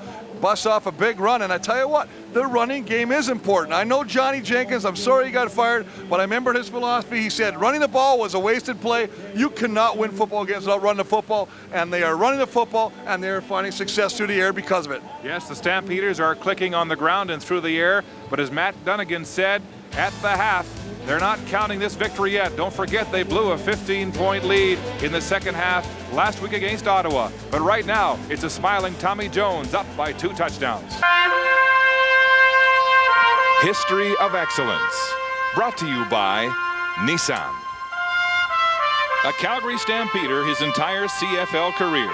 For 8 years, Willie Burden wore the Stampeder number 10 jersey with distinction. 1975 was his year to remember. 10 100-yard games, a new league record for rushing yards in a single season, and the Shenley Award as the league's most outstanding player. In 1982, only a year after leaving the game, the Stampeders acknowledged the mark he left on his team by retiring his jersey, number 10, Willie Burden. And Willie Burden's distinguished football career forever remembered here at McMahon Stadium as his name and number is on the Wall of Fame. And the 2004 Stampeders, buoyant with a halftime lead at home. It has fallen over Calgary as we get set to start the third quarter. But right now, let's join Mike with Dave Ritchie. Thanks, Mark. Coach, your impressions of that first half? Well, basically, we weren't doing anything offensively, and that kind of hurt us because we were hanging with them in the first period when we weren't moving the ball very well. And then defensively, they got a couple of things, but there's way too many penalties. Every time we turn around, there's a penalty for something. But the last touchdown should help us a little bit. We need to come out and play with a lot of energy. Let's see if we can. What did you say to them at halftime? Hey, it's up to them. It's what we've talked about all week. You've got to come out and play hard and get the job done. Execute. Thanks, Coach. Guys? Dave Ritchie putting his fate in his players' hands. He seems a little low, Chris. Well, I think he's tired of the scenario that always been hearing about is what happens if he loses as we take a look at the first half stats. I mean, I think the biggest thing positive is they gambled on third down in the red zone. Robert Gordon came up with a touchdown catch. That gave him some confidence. Now, he says that's the only thing I can put my hat on right now. Hopefully, this team will respond. It's up to them. Whatever happens after this football game, he can't control anyway. So it's just up to these guys right now. And that guy, Tommy Jones, is on fire right now. And they got to get some pressure on Tommy Jones because he really was hot, especially late in that second quarter where the last 4 drives, offensively, he engineered points for the Stampeder offense. Bombers won the toss tonight. They deferred and will take the ball here to start the second half, hoping to build on that momentum they started to end the first half on that Bobby Gordon touchdown, with Kahari Jones coming off the bench to engineer 10 points on 2 drives. Winnipeg Blue Bombers trying to snap a 2-game skid. Calgary trying to end a 5-game losing streak and win their first home game of the season. And as we mentioned, Dave Ritchie, his future in peril. That's the word tonight, should the Winnipeg Blue Bombers lose. R.D. Lancaster has moved down from the booth to the sidelines, the offensive coordinator calling all the plays tonight. As we get set for Charles Hebert and the second half kickoff at McMahon Stadium. Keith Stokes will take this one at his own 13. Stokes to the near sideline, reverses his field, there's nowhere to go. And he's quickly tackled. Matt McKnight, one of the fastest players on this Calgary team, first on the tackle for the Stampeders to limit the return to 15 yards. Kahari Jones, 3 weeks ago, signing a new 3-year deal for an estimated $1 million. And in each of the last 3 weeks, Chris, he's been pulled. The team is 1-2, but this week he doesn't start, comes off the bench, and he's looked pretty good. And remember, the favorite player in every football squad is the backup quarterback because they always hard on the first stringer. But this time, as you say, he's come off the bench and engineered 2 scoring drives. Working with a patched-up offensive line, Dan Getve gone with an injury. Corey Annette in at center. Alawanibi has moved to tackle. Play action, naked bootleg. Kahari Jones calls his own number. He's cut down. And he'll be close to a first down. This is a nice job of doing a little bit of misdirection, trying to fool the aggressiveness, use the aggressiveness of the Stampeder defense against them. Little play action, looks like they're running a sweep to the right. He comes around and it's called a naked bootleg. He's got no protection. Milo Lewis takes him low, brings him down, but not before he picks up a first down. I think you have to start moving Kahari around that pocket to be successful. First down it is after the Kahari Jones carry. He'll stay on the ground. Charles Roberts up the middle, and he's hammered hard. John Grace and Brian Clark making the tackle for the Stampeders. But Kahari Jones back in this lineup after enduring the bench early, says he's taken ownership of this team. I've been here. I've been playing for a long time. I feel that this is my team, and good, bad, or otherwise, I want to be in there with those guys and helping them to win the football game. They need him tonight, down by 2 touchdowns to start this second half. Jones in the shotgun on 2nd and 9. He'll pass. It's intercepted. John Grace has it for the Stampeders, and he's still going. Grace turns upfield down the sideline, gets some blocks, cuts back inside, and is finally brought down. Oh, what a crushing blow to the Winnipeg offense to start this half as the Stampeder defense rises up. John Grace, the defensive player of the week in the CFL, with a big interception. Well, it's his second interception of the year. The first one was for a touchdown. This one almost went the other way too. But he just walked. You saw where Kahari Jones was trying to go across the middle, and he just reacted. Once the ball was in the air, Johnny Grace broke on that football, picked it off, and then started his jaunt the other way, trying to score on the bomber, trying to put it in the bomber end zone, get some blocks downfield. But as you say, a big blow to the return of Kahari Jones. Now can Calgary capitalize? Tommy Jones rolling, buying time, throwing to the end zone, open, touchdown! Nick Lewis for the Stampeders, his second of the night.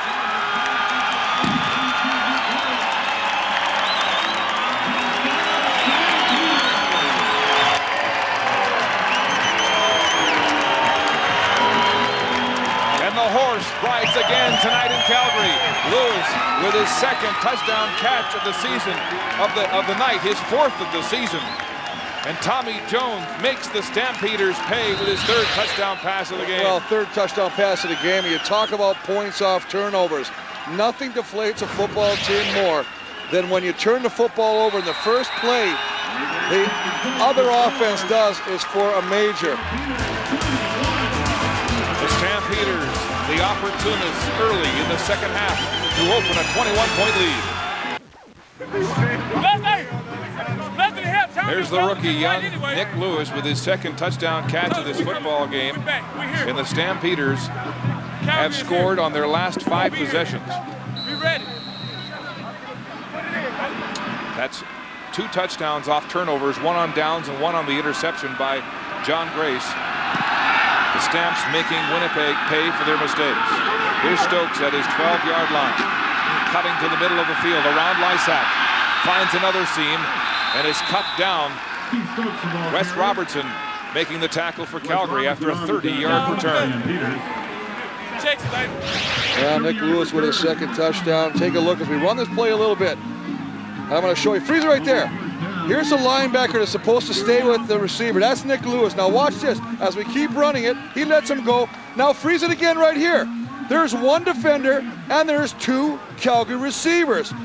As we let this play go, nobody, the man in the middle is caught. He falls down. Nobody can cover Nick Lewis in the corner. It's man coverage. The linebacker hit him, made contact, and then let him go, thinking there was coverage behind him. And he put the only guy in the secondary in a bind because no matter what that defender did on the goal line, if he took the inside guy, he was screwed on the outside guy. If he took the outside guy, he was messed up on the inside guy.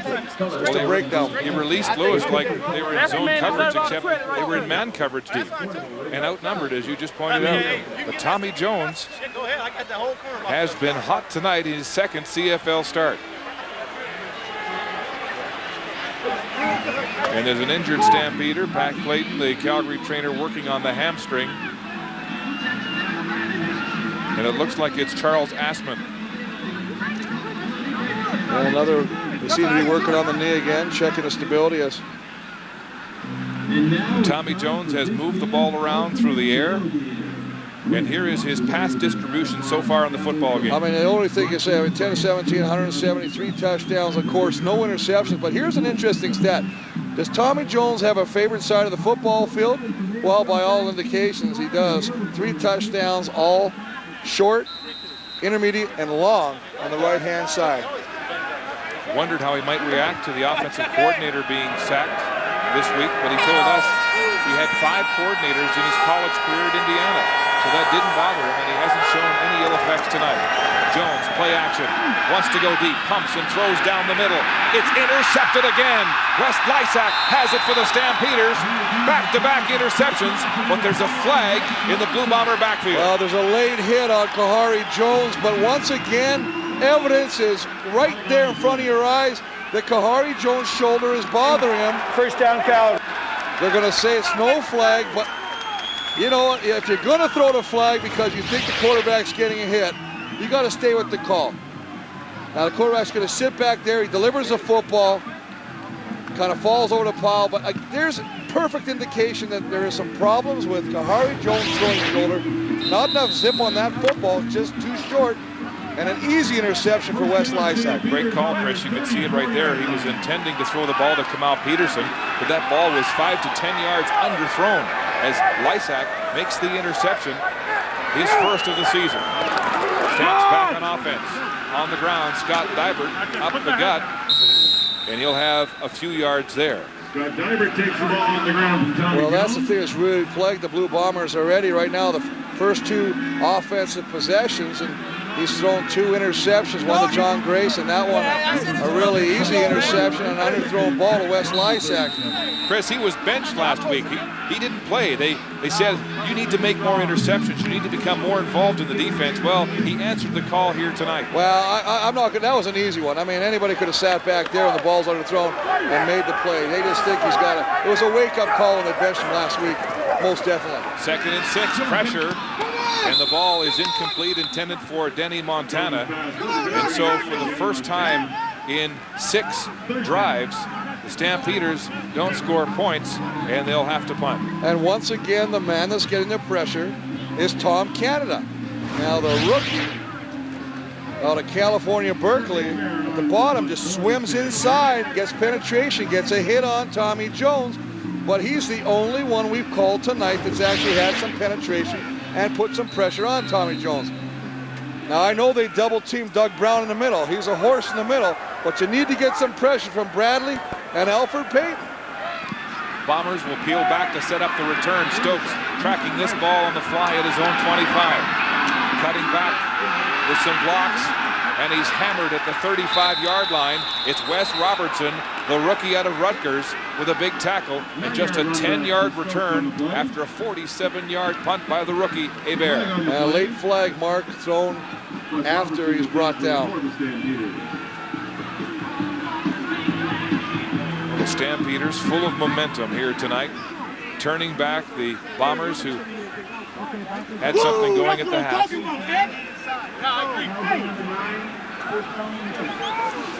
The face mask is against Pascal Masson, the rookie defensive back out of Laval. That's one way to get your name on TV. Not a very good one in special teams meetings, but Mom, I'm still playing. How will Kahari Jones react? His last 2 passes have been intercepted. He's thrown 7 interceptions so far this season. 1 touchdown pass here tonight.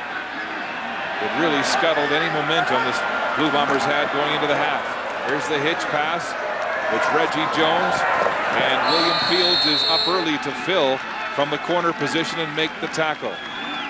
Well, that's a situation where they're trying to get Reggie Jones and Speedster involved. It's a cut block, 70 protection. They try and throw at the defender's knees, allowing a throwing lane to get the ball to the outside, a little bit of a quick hitch pass.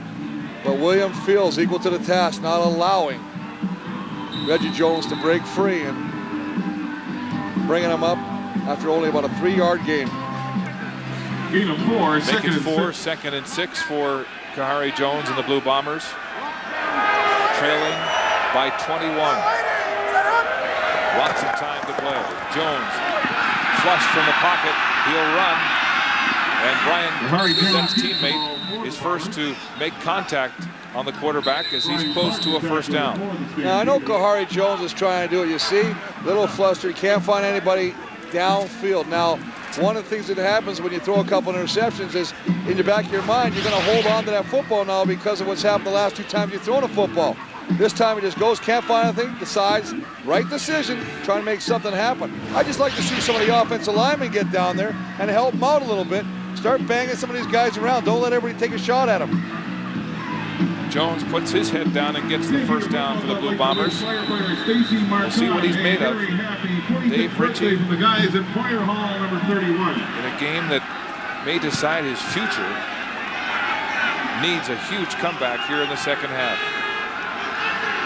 1st and 10 Winnipeg at the 50 of Calgary. Jones throwing deep, intended for Gordon, and there's a mix-up there. William Fields was the nearest man to the ball for the Stampeders. This Calgary defense has been menacing tonight, Chris, with 3 turnovers, 1 on downs and 2 on interceptions. Well, they've been all over the football field, making positive things happen. Started with the 3rd down gamble. Glenn couldn't come up with it. And then, of course, John Grace, nice interception over the middle. Reading Kahari Jones' eyes in the very next offensive series. Tries to go deep, ball underthrown. Wes Lysak, the safety, sitting in center field with an easy interception. 2nd and 10 for Kahari Jones and the Bombers. It's complete to Jamie Stoddard, his first catch tonight. And look at him. he shows some hustle and toughness and puts his head down for a Winnipeg first down. You know, and a lot of times what happens, Mark, if they never throw to a certain receiver, the guy covering him can go to sleep. It figures, they haven't thrown to 88 all football game. I don't have to even stay with them. Now, that's why you try and utilize all your weapons. If Stoddard's the guy they don't want to cover, throw him the football. March it down 10 yards at a time, but you got to do something positive. And there's an injured football player. Looks like Scott Coe of the Stampeders, the linebacker, who's had a tremendous year since coming over from the Hamilton Tiger Cats. 2 fumble recoveries and 2 interceptions coming into this game. And you take a look at those eyes right now. They're checking him out right now. A little glassy. They look glassy, making sure he knows that he's in. Oh, yeah, follow the finger. Pat Clayton, the athletic therapist, making sure he knows he's in Calgary, not back home in Winnipeg. Here's a Winnipeg native, a University of Manitoba grad.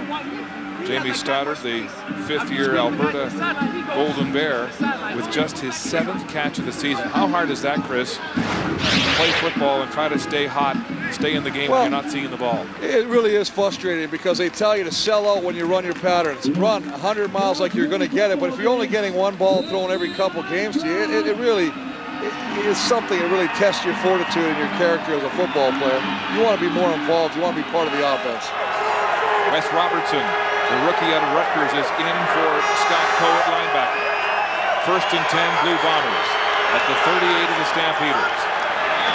Lots of time for Jones. Fires it. It's complete to Milt Stiegel. Stiegel with hustle inside the 10-yard line. And so the old connection rekindles. Jones to Stiegel. Rekindled. Kahari Jones sitting back there, a bit of happy feet, bouncing around just down the seam. He's going to come back off the numbers, come back into the seam, make the catch, and then let's go. He's going to do whatever he has to do to try and drag defenders closer to that goal line. Stiegel, seeing that he was covered and he settled, moved deeper, got his 4th catch of the game for 66 yards.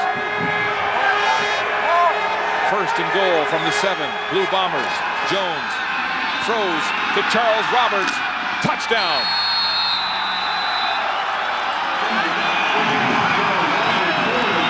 Mark, a nice job, a nice series for Kahari Jones. That's the way to respond after throwing back-to-back interceptions to lead your club down the football field. Throws a nice little swing pass to Charles Roberts in the flat. He just leaks out. Give him the football. You let him use his athletic ability to get to that goal line, and he just runs over Brian Clark to cross the goal line for the Bombers' 2nd touchdown of the evening. Kahari Jones, yes, the veteran, showing what he's made of, coming back from back-to-back interceptions to put it in the end zone and keep the Bombers' hope alive. Charles Roberts caps a 6-play drive with a 7-yard touchdown catch, his 7th touchdown of the season, Chris. The Bombers are still in this football. Well, you see the life, you hear them on the bench there, they're excited. They're starting to talk about some of the things that are going on right now. That's the way to inject a little life in your team. Now it's up to the defense. Westwood with a line drive kickoff that bounces, and Sanford falls at his own goal line. Lucio Sanford, the rookie, tries to come back upfield and is hit hard at about the 18-yard line. So tough field position for the Stampeders. And it's Jeff Grover, the converted receiver, making the tackle on special teams. Well, one of the nice things is you're going to see, this is just Charles Robertson. All he's doing is a little leak out here, swing pass. It's slide protection. They're just going to bring him backside. As we run the play, just going to throw it out there, get him out in open space, and let Charles Robertson do what he does best. He smells that goal line. He will not be denied. Roberts flashes a smile on the Bomber bench. There hasn't been much reason to smile for them in this game, but they're still within striking distance. Victor Ike gets the call up the middle, and he's a workhorse, a Clydesdale, as he takes the ball for 5 yards on that carry. Well, Victor Ike, only 5'11", 200 pounds. He's hit at the line of scrimmage, and he drags the defenders for 5 yards. This is pure effort by number 6, Victor Ike. Ike, the rookie who came into this game 19th in CFL rushing with just 65 yards on 20 carries. And as we mentioned off the top, just ahead of Edmonton quarterback Jason Moss. You see, he doesn't have a bad average there either. 6 carries, 56 yards.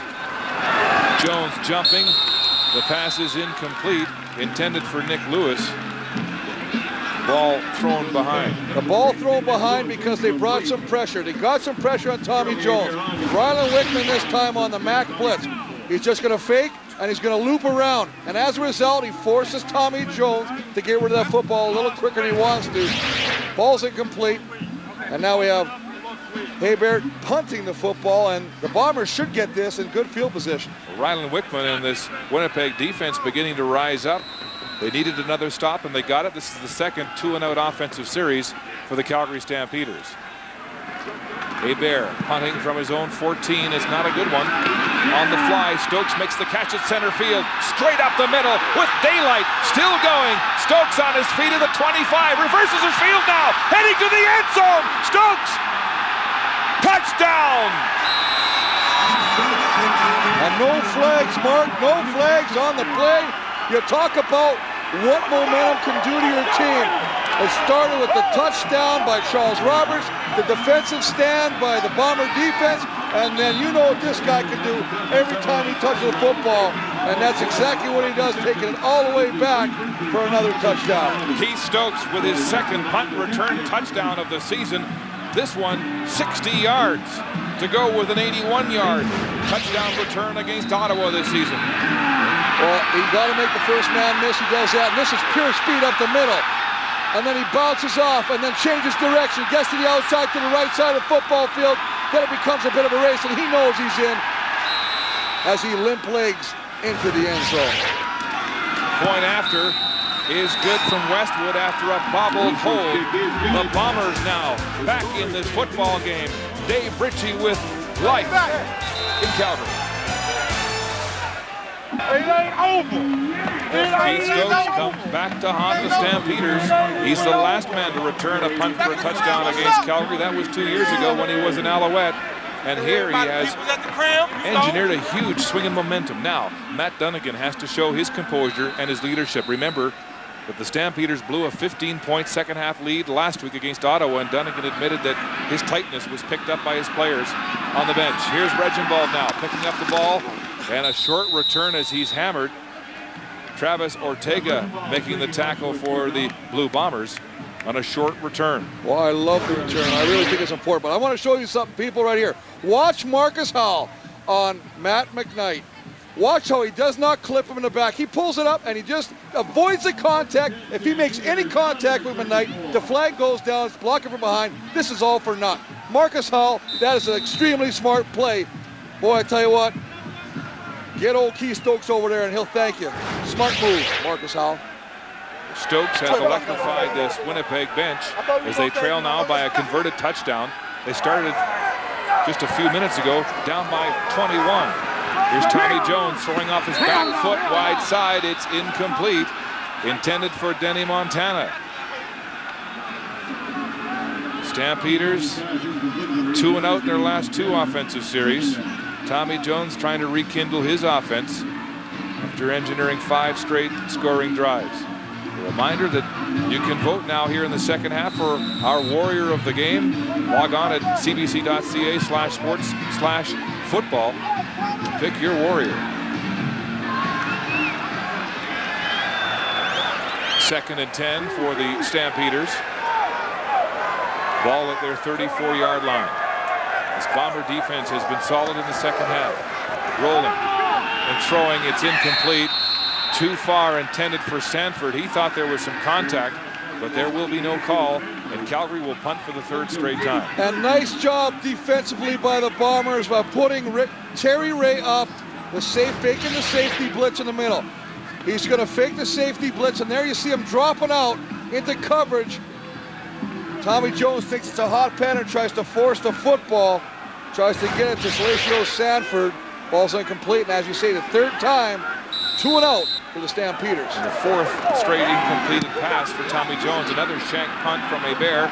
Aiming it to the sidelines, though, wisely, after that 60-yard punt return on the last one by Keith Stokes. 2 weeks in a row. Yes, sir, for the being burned. Closed captioning of this program is brought to you by Standard Life. keeping our word is standard. 30,000. Marcus Crandall, who has been relegated to the backup quarterback position, now offering some advice to the young rookie starter, Tommy Jones. As we mentioned, 4 straight incompleted passes. And now the other Jones, Kahari, goes back to work on offense for Winnipeg. His own 35. Handing off. Oh, they sniffed that one out. George White, who leads this football team in tackles, takes on Roberts in the backfield. Well, George White comes from the outside, but Sheldon, the Pastic, the inside defensive tackle, just gets penetration. It's almost like a little bit of a play-action delayed draw. But by the time he gets the ball, there he is, George White and his partner in crime, Sheldon, the Pastic, wrapping up Charles Robertson.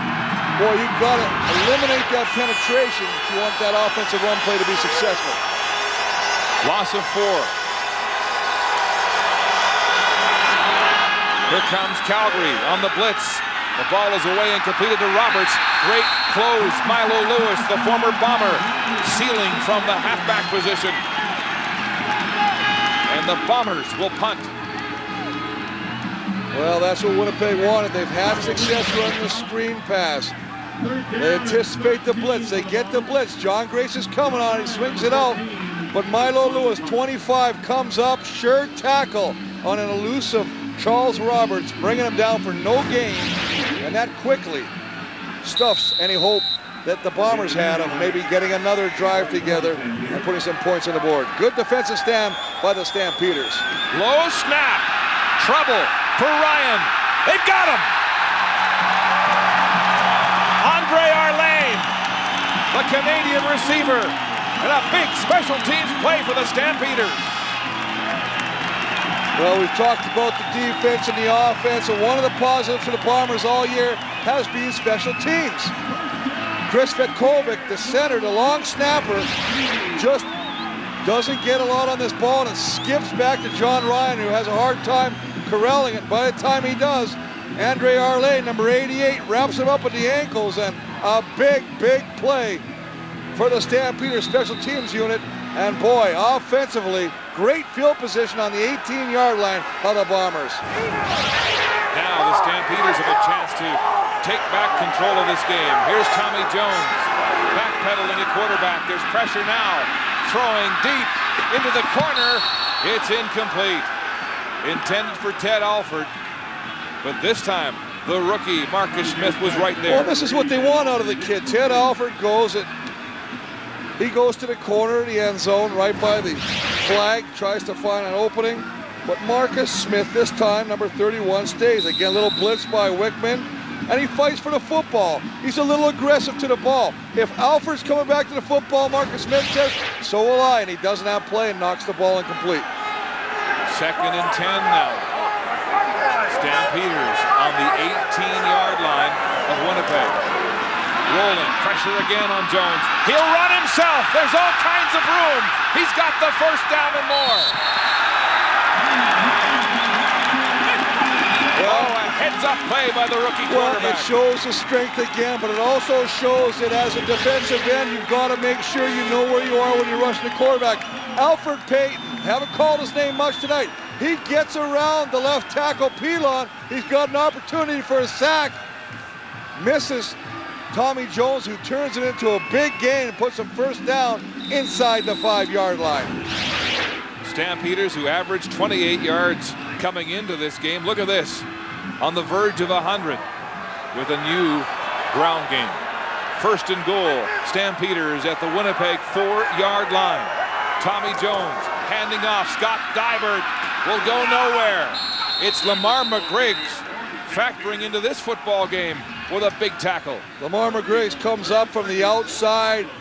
Ryler Wickman down, but he's a warrior. You know he's going to come back. He's got a shot in his shoulder. It's kind of hanging down, but he'll stay in the game. But number 38, Lamar McGriggs, just to the right, just comes off the outside, sees Dybert and wrestles him down for no gain. No gain indeed. It is 2nd down and goal on the 4-yard line. Rylan Wickman with one arm, feeling a lot of pain in that shoulder, staying in at Mac linebacker. Here's Tommy Jones for Calgary. He'll pass on 2nd down. He's got time. There's room to run. He's still going to throw to the end zone. Touchdown! Ted Alford has it for Calgary.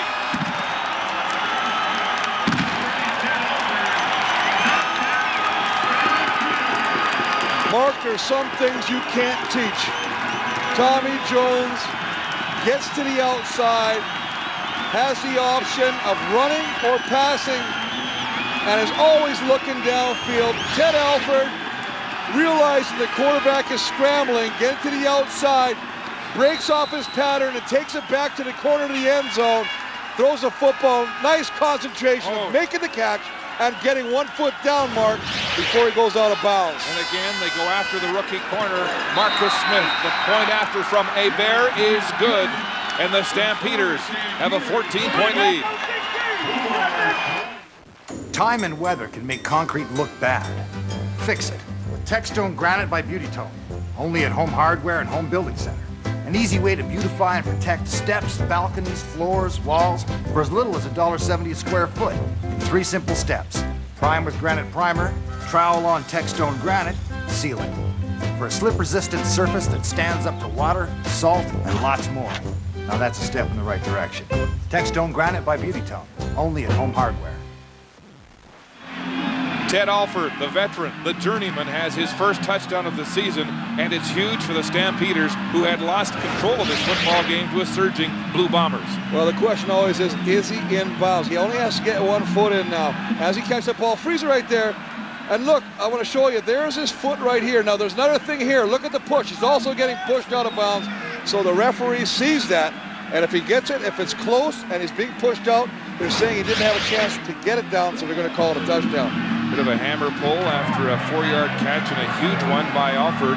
21 Stampeder points off 3 Winnipeg turnovers. Dunnigan composing his rookie quarterback, leading that drive. His 4th touchdown pass of the game for Tommy Jones. That is a big play because you know he was thinking, oh God, here we got shades of Ottawa again. Right. The Bombers coming back.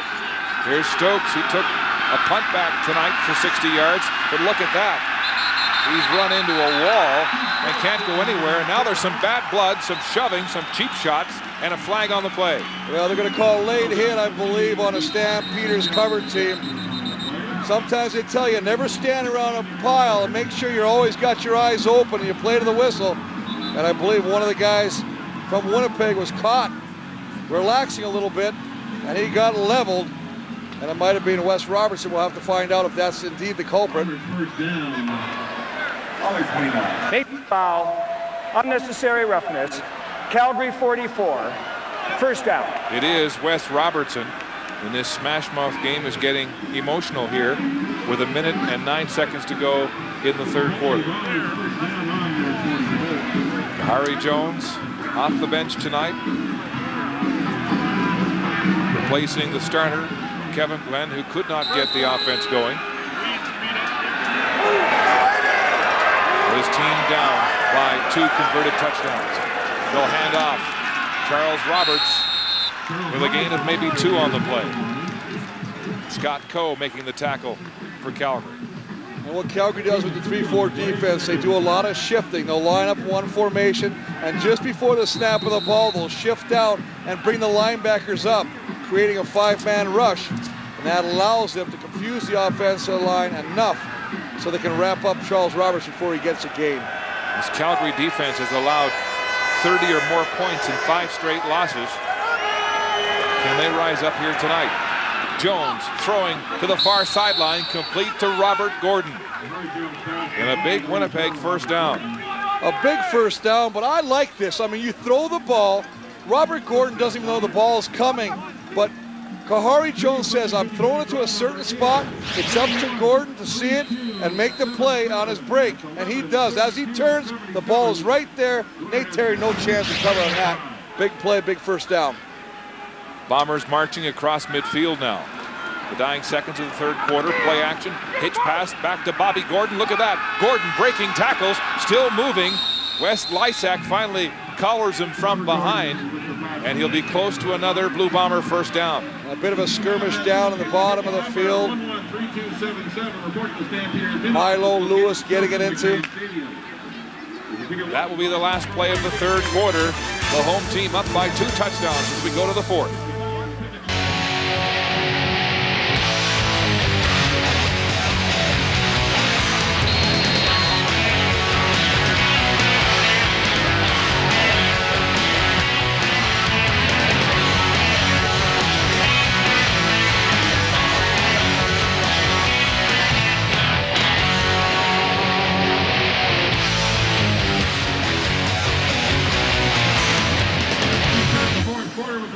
Stampeders 38, Winnipeg 20. We're at the 3-quarter pole in Calgary. The Stampeders with a 14-point lead. Can they hold on tonight?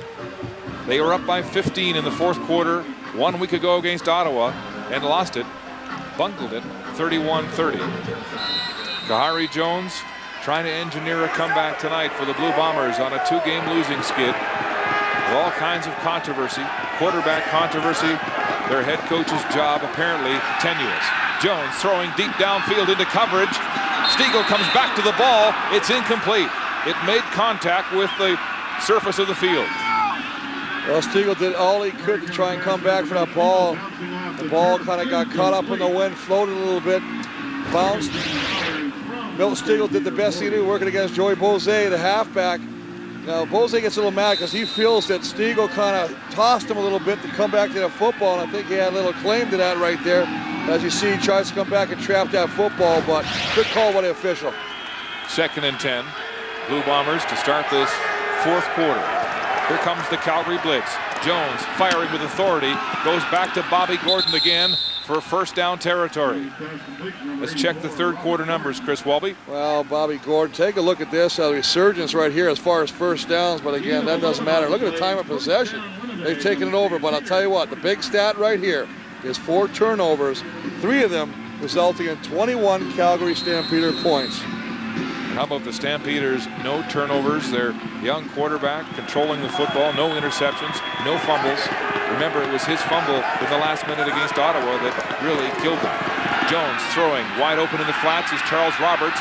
He beats his first man barely. But Wes Lysak puts a wrestling move on him to hold him down. Well, George White looked like he got fooled initially.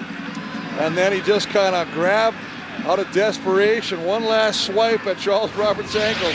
But I think Charles thought, I'm free. I've broken free of the grasp. You see 38 coming up. Now he just a stutter step, and he almost trips him on that play with the foot. Very lucky to get a call like that because you're not allowed to trip the opposition. And you see Charles Roberts down now as Ross Hodgkinson, the trainer, taking a look at that left ankle. Boy, and they can ill afford to lose Charles Roberts. Well, that's a big blow if he has to leave the football game for more than 3 plays. Keith Stokes has come in to replace Charles Roberts, and Kahari Jones uses the break here to come and chat with the offensive coordinator, R.D. Lancaster. Well, he's walking off under his own steam, and that's a good sign. But just a little swing, gets out now, and he does a little stutter step, puts his hand down. Now watch the leg come. Just a little bit of a trip right there. George White kicking out the feet from underneath Charles Roberts.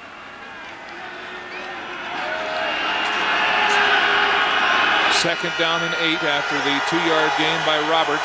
Ball on the 27.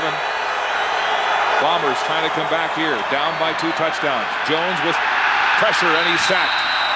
John Grace, the team leader with 4, now has 5. Well, what happens when Charles Roberts goes out, they bring in Keith Stokes. Now, Keith Stokes, who used to be a running back at East Carolina, has got to pick up the blitz. He's just going to sit in here and try and pick up John Grace. He just doesn't meet him in the hole. John Grace gets his shoulder and drives him right back to the quarterback and picks up the sack. So it's 3rd and 16, a field goal situation. The ball will be spotted at the 42-yard line for Troy Westwood. He hits it hard, and it's good. So the Stampeders' lead is trimmed by 3 in the 4th quarter. At McMahon Stadium, the Calgary Stampeders holding on to an 11-point lead after the Troy Westwood 42-yard field goal. Tommy Jones challenged time and time again to hold on to this lead. in his second CFL start, goes back to work at his own 35-yard line. In the shotgun, Jones across the middle. It's complete to Nick Lewis. He breaks the tackle and heads upfield for a first down. Well, Nick Lewis, just a little dump pass over the middle, but the nickelback, Marcel Smith, 21 of the Bombers, you have got to make this tackle. Nick Lewis just runs through the tackle of number 21 and turns what could have been a short gain into a big play. You got to wrap up. Just shows the strength of Nick Lewis and his determination. Terry Rader's safety is finally the man to stop him. Nick Lewis having a tremendous evening. Look at those numbers. 5 catches for 93 yards and 2 touchdowns tonight. The rookie out of Southern Arkansas. First down, Calgary. Back to the ground. It's Victor Ike, and it's tough going up the middle. Alfred Payton, who's been quiet tonight, Chris, making the tackle for the Blue Bombers. Alfred Payton, who's really struggled as a pass rusher. He's been around the football, fights off the block, comes inside, makes a nice tackle, but you know he's very frustrated right now. He's 9 sacks away from taking over the CFL lead from the legendary Grover Covington. They should take a look. 157, Alfred Payton there's 149. Another great, look at the 2 names there, Jurison, James Quick Parker. Some legends. Unusual too, because Payton has played terrific against Calgary over the years. That pass errant and incomplete by Tommy Jones. Wayne McGarity was the intended Calgary receiver, and so the Stamps will have to punt. I think Payton might have cursed himself by coming up and telling us that, you know what, I've played these guys in the last 5 meetings. I've been defensive player of the week 3 times. Well, they've really done a nice job of stuffing him. But look at this guy right here. Tom Canada has been in the backfield. This guy's a keeper. I tell you, Dave Ritchie, you found a gem in this kid. He's young, he's aggressive, and he's got no quit in his motor. Yeah, the Bombers may not have many sacks, but they're getting a lot of hurries on quarterbacks in this league, and they're putting on some good licks, as witnessed there by Tom Canada, the rookie rush in. Hebert, oh, that's a beauty. Maybe his best punt of the night. Bounces his way into the end zone, past a charging Stokes, and out of touch for a punt single. The Calgary rookie with a 75-yard punt single. 12-point lead for Calgary on the 75-yard sky punt by Hebert of Calgary. And here comes Kahari Jones with lots of time left to play here tonight. 10:43 on the clock in the 4th quarter. And the Stampeders trailing, or rather leading, the Blue Bombers by 12 points. Jones trying to come to the rescue of his team here tonight after not getting the start. His pass is complete, and Milt Stegall pays a big price. Bose rocks him. Well, Bose rocks him because the ball is thrown behind Milt Stegall, and he shows his courage by going around, turning around, adjusting to the football, giving himself basically as a victim to Bose. Bose sees him, look at this. By the time he turns around, 23 is Johnny on the spot, and I tell you what, you know Bose would like to have a few more of those, especially when the receiver doesn't know he's coming. It's a 3-yard gain, 2nd and 7 for the Blue Bombers. Jones rolling right, getting some time now, throwing on the run. It's complete to Reggie Jones. Jones has a first down. Jones does a nice job of catching the football on the hitch pattern and makes a couple of guys miss, but you really got to be impressed with the team speed on defense of the Stampeders, because after the first guy misses him, 2 or 3 other red defenders come over and wrap up Reggie Jones. Take a look at Joe Fleming working against Wade Miller. Wade Miller says, you know what, I'll do what I got to do, take you down. Joe Fleming trying to get the Oscar call, saying he was held. Wade Miller like a pit bull on his leg. And let's look at tonight's game summary, and it's mostly Calgary. Lewis with 2 touchdown catches, the rookie.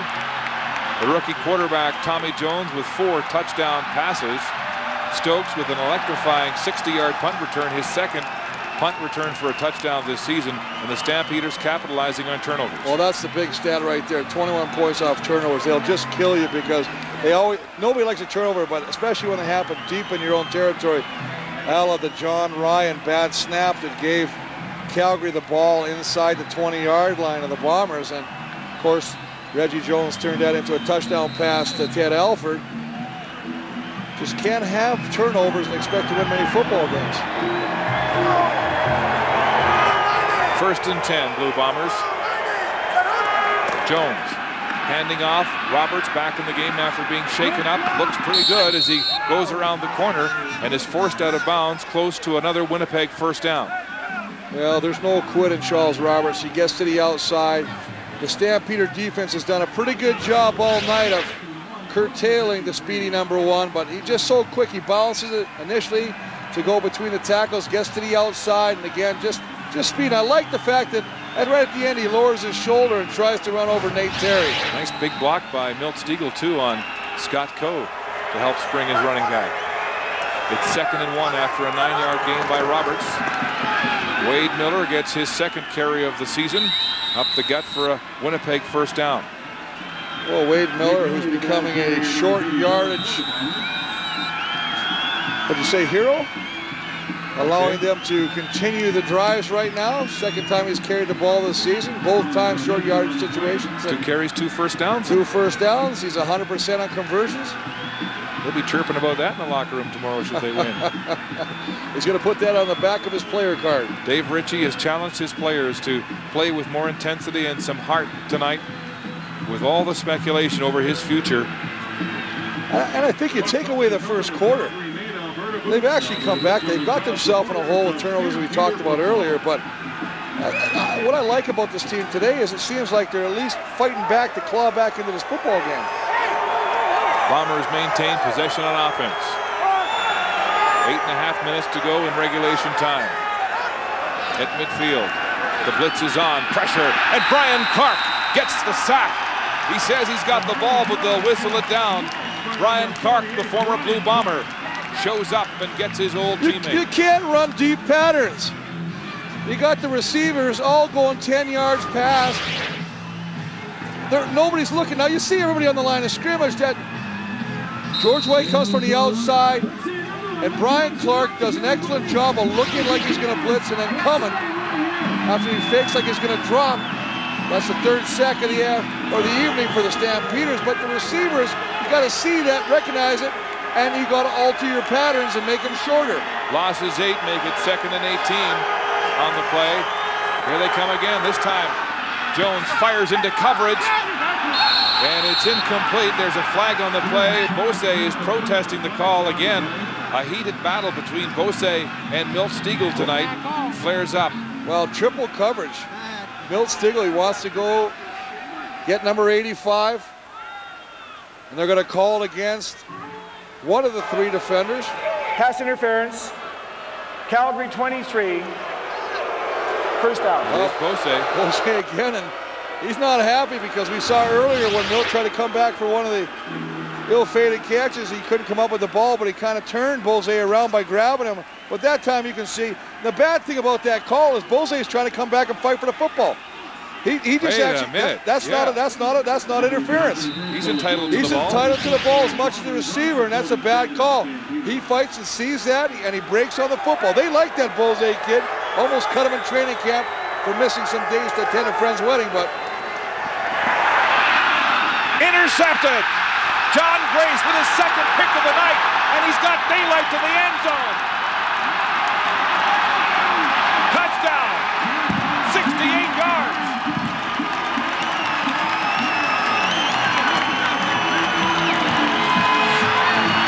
As the team mobs John Grace, I believe Kahari Jones is down on a football field in a heap. And you can see him laying there. He just got rocked. Jones is hurt after throwing his 3rd interception of the night, which may well have crippled his team and its effort to come back. Well, bringing the blitz again from the outside. George White, you see him coming through, but he snaps his head on Antoine Young, the defensive end who's coming from the opposite side. Forces that football over the middle. And as a result of forcing that football a little before he wanted to throw the ball mark, John Grace sees it. Much like his first interception over the middle, just steps in front of the football, and this time he gallops all the way for a touchdown. 68 yards to the end zone. John Grace with 2 interceptions tonight. He also has a sack tonight. He's made a number of tackles. He's really had a heck of a game. And I know it's maybe a little early to talk about Warrior. I know you like Tommy Jones, the way he played. I tell you what, I got to give my pump to that man right there. Props to number 7, John Grace. Defensive player of the week last week with 3 sacks in the first quarter against Ottawa. And look at this, 2 big interceptions tonight, taking this one back for a 68-yard touchdown and a stranglehold for Calgary. Point after is good, and Calgary has a gaping 46-27 lead over Winnipeg. From Montreal, John Grace, what a year he's having. 5 sacks, 3 interceptions, 2 tonight, and 2 touchdowns. His second interception return for a touchdown this season. Bombers trying to come back, but it's desperation time as Bobby Gordon returns the kickoff. Well, the nice thing about this, I want you to look at something this right here. This is Matt Sheridan, the guard. His first responsibility is that linebacker. Now, if he doesn't come, he's got to, I'll freeze it, he's got to get out here. He's got to pick this up right now. He's too tight. He stays to the tackle. He's still worried about Brian Clark. He's got to get out on George. If he gets out on George White, that hit doesn't take place. John Grace bidding to be Defensive Player of the Week for 2 weeks in a row, Chris. Big night tonight, 2 picks, 1 for a touchdown and a sack. Well, he is just Johnny on the spot, and it's really good to see Kahari Jones up and about. He was rocked and on the turf for a couple of minutes. Now Andre Arlane is down for Calgary after that kickoff cover. And let's revisit your game notes, Chris Walby. Well, we talked for Winnipeg on offense, red zone production. They have 2 opportunities tonight. They had 2 touchdowns. You can't ask for any more than that. They'd like to be in the red zone maybe a little bit more, but at least they are scoring with their opportunities. On defense, we wanted to play physical and smarter. You know what? We saw a couple breakdowns. Tommy Jones, what can you say? He's had a great night, 4 touchdown passes. The Stampeders with 28 points on 4 Winnipeg turnovers. 28 points. Well, it's you figure those 4 turnovers, 28 points is more than actually Winnipeg's put on the board with 27. So right there, those 4 turnovers would give them the lead. Andre Arlane hobbled, and Kevin Glenn is back in the football game for shaking up Kahari Jones. Glenn getting his first start in Winnipeg tonight. Never did find a rhythm. He got in there and he just couldn't get everybody in sync with him. It lasted a quarter and they decided to put Kahari Jones back in, who moved the club a little bit, but then started throwing some interceptions, and boy, he took a good hit last time from George White. Kevin Glenn with pressure, trying to escape it, throws downfield. A one-hand catch by Charles Roberts at midfield. Oh, what a circus catch by Roberts in close coverage. Well, the one thing that Kevin Glenn gives you, I believe he's more mobile for one, but he's got a stronger arm right now because Kahari's throwing shoulders a little banged up. This is a nice job of getting away from the pressure, kind of winging it out, but look at that one-handed left grab by Charles Roberts, who's doing whatever he can to help his team get back in his football game. Dave Ritchie believes Kevin Glenn is better at beating the blitz. That's what he was hoping for when he started it. Now Glenn throwing deep for Milt Stegall. It's intercepted again. The Stampeders feeding on turnovers. Wes Lysak now returning this pick for Calgary, getting some blocks. Still outside, and Stegall will catch him from behind. 4th interception for the Stampeders tonight, and that might be the final nail. Wes Lysak enjoying his first interception of the season. The young man who was benched last week. Make that his second of the night, Chris. Check that, his second. The last one I said was not much work, but look at this. Freeze it right here. Double coverage. This is George White, the linebacker, who dropped in depth to cover Milt Stegall. That's Wes Lysak. That's what you want your safety to do. Now watch him breaking the ball. He actually becomes the receiver on that. He comes back to the football, beating Milt Stegall for the football, and now that interception, that's what you want out of your center field or your safety. Go to the football, 1, and fight for the football, 2. And he does both of those and comes up with a big interception. What a way to respond to being benched 1 week ago to get 2 interceptions here tonight. and 28 points off turnovers for the Stampeders. Dave Ritchie, it looks grim, Chris, with 5:50 to go. Now, you know what? Everybody talks about, well, look at the people he had to let go. You know what? Brian Clark wanted $100 grand a year. He couldn't pay Brian Clark. He didn't want to let Brian Clark go. He likes Brian Clark as a linebacker. Financial situations dictated who he could keep and who he couldn't keep. As a result, you know, now everybody's looking at him going, well, the decisions you had to do to keep these guys or let them go, and it's come back to haunt him. And I guarantee he's also said that, you know what, if I could go back in time, some of the changes I made, I wouldn't have made. Chris, and there's word tonight here in Calgary from sources close to the Blue Bombers that in fact Ritchie will be fired tomorrow in the event of a Winnipeg loss, which looks pretty certain now, and that Jim Barker, the former Calgary Stampeder coach, has been talked to by Bomber GM Lyle Bauer. Well, I don't know about the rumors. I mean, I've actually, like I said, I've had playing time with Dave Ritchie. He's a great guy. The players like him. You hate to see it happen to anybody. As you take a look at him, he's a great man. He's a great man. It didn't work out. You know, and I hope it doesn't come to fruition that he does lose his job. I think that he's got a lot to offer. How can a guy coach 44 years and all of a sudden not know how to coach? I mean, that's always been my question. I feel badly that his players don't show the same intensity and desire and heart that he shows. And that's what he said. He said, you know what, I've done all I can. He said, it's time for my players to be accountable to me. You know what, a lot of times he likes to shoulder the blame. He likes his veterans, sticks with his veterans. Maybe he sticks with his veterans too much.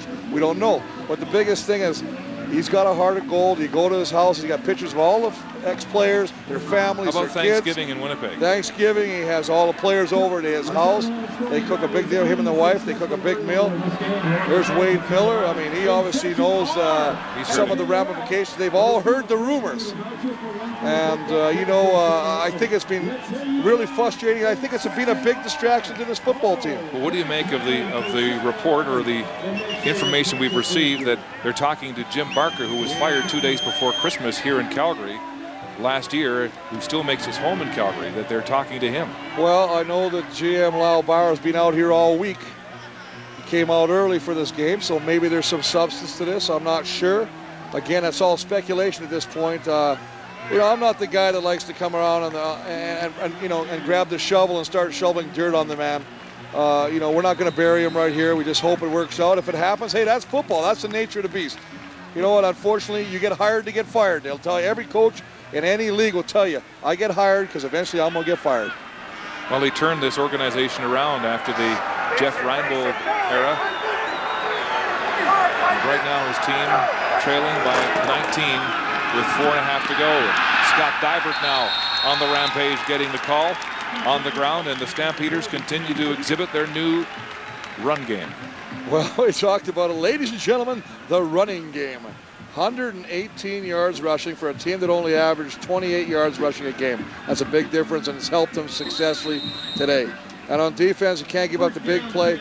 Grace, 2 interceptions, 1 for a touchdown. They've all been around the football, been flying around, making the plays, 6 turnovers. 118 yards tonight. They had 169 in the first 6 games. There were 9 running backs and 2 quarterbacks with more in the entire Stampeder offense. Here's Dybert again. Lots of daylight around Tom Canada outside the tackle, and it looks like he might have another Calgary first down. Well, what's happening now is you got to get everybody on the same page. If Tom Canada is going to come in tight off the tackle, you better have one of the linebackers scraping to the outside. There's nobody to the outside, and that allows Dybert to get to the outside and pick up a big play. It's just a little old-fashioned bounce to the outside. You see nobody out there with any kind of run support outside of the defensive end, Tom Canada, who gets caught inside. Some hot blood there after the play, some frustration for the Bombers. Look at this, 141 yards now tonight. And they'll stay on the ground. It's Dybert. This time they gang tackle him outside, right at the line of scrimmage. Stampeders staying on the ground. Melvin Bradley, the former Stampeder, and Lamar McGriggs in on the tackle for the Blue Bombers. Well, this has been a very balanced attack by the Stampeders offensively. They've utilized the run successfully. They've got everybody involved. Reginbald, Dybert, Victor Ike. Tommy Jones has been really masterful, showing a lot of maturity back there at the helm. mixing up his plays, finding a lot of wide open receivers, and his receivers have been hungry for the football. 2nd and 10. On the ground, Victor Ike this time to the right side, and he's cut down for little or no gain on the play. So the Stampeders holding on to the football and a 19-point lead as we hit the 3-minute warning. Good, reintroducing myself to the family. Hebert has been good on 1 field goal tonight from the 37. This one will come from the 24. Souza to hold, and Hebert is good. 5 field goals in 5 attempts last week, 2 for 2 tonight for the young Calgary rookie. Well, Mark, I tell you, one of the things I think is interesting, I know you're going to Greece, but I know we don't have much time left, but you know what? What I'm just going to say, happy birthday, big man. Oh, thanks very much. I know it's your birthday. I walked in when we came over to the stadium today, and I saw your kids had made 2 lovely birthday cards. A lot of effort, and I say this with all honesty, beautiful cards. I know that you were quite touched by it. I almost felt embarrassed I didn't bring my card to the room.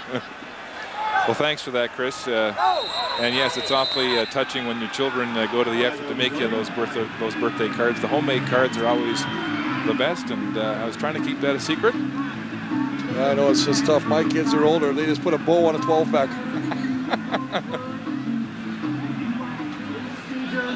Winnipeg 58. Yardage is declined. Procedure of the call against the Blue Bombers. You know, and Mark, it's another thing. You know, tomorrow I'm flying home, and I'm flying home with the Bombers on first flight out. It'll be a very somber trip, I would imagine. Indeed. Bombers headed to their 3rd straight defeat. They've allowed 40 or more points in all of the last 3 games.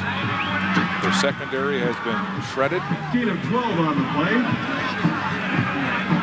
Well, you have to ask the question, too, if indeed the situation does arise and there is a change at the head man position, will he come in here and start shopping and making, you know, new personnel changes? Can they afford to do that? You know?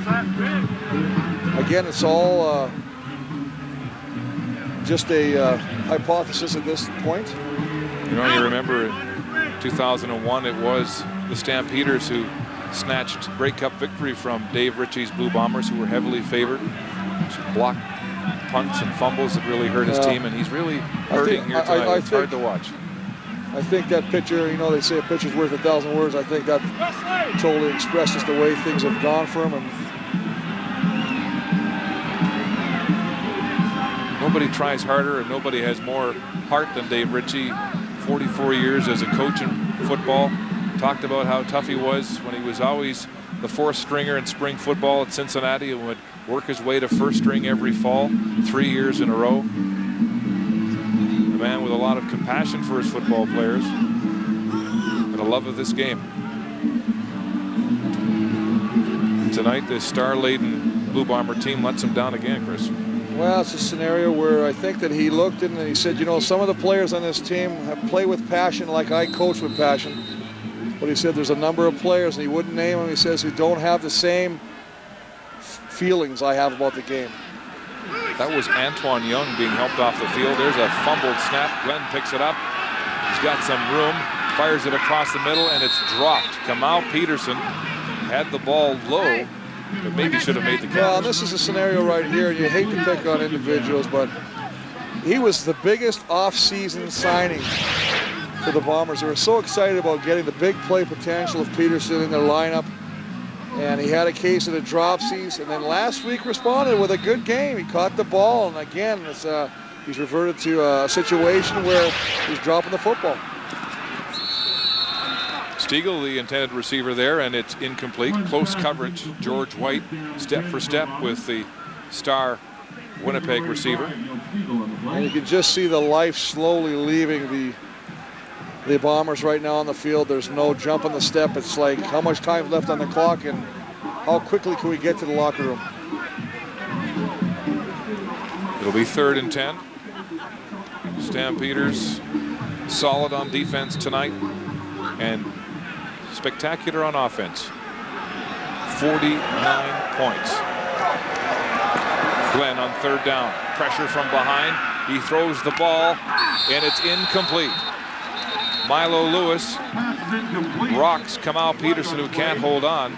There's a flag on the play, and it looks like it'll be a procedure call, which will be declined. Well, it'll be declined, and Calgary will take over the football on the Bomber side of the ball. As you can see, Antoine Young, you hate to see First down, that. Calgary. Starting defensive end, really played well last week. 2 sacks, yeah. 2 tackles.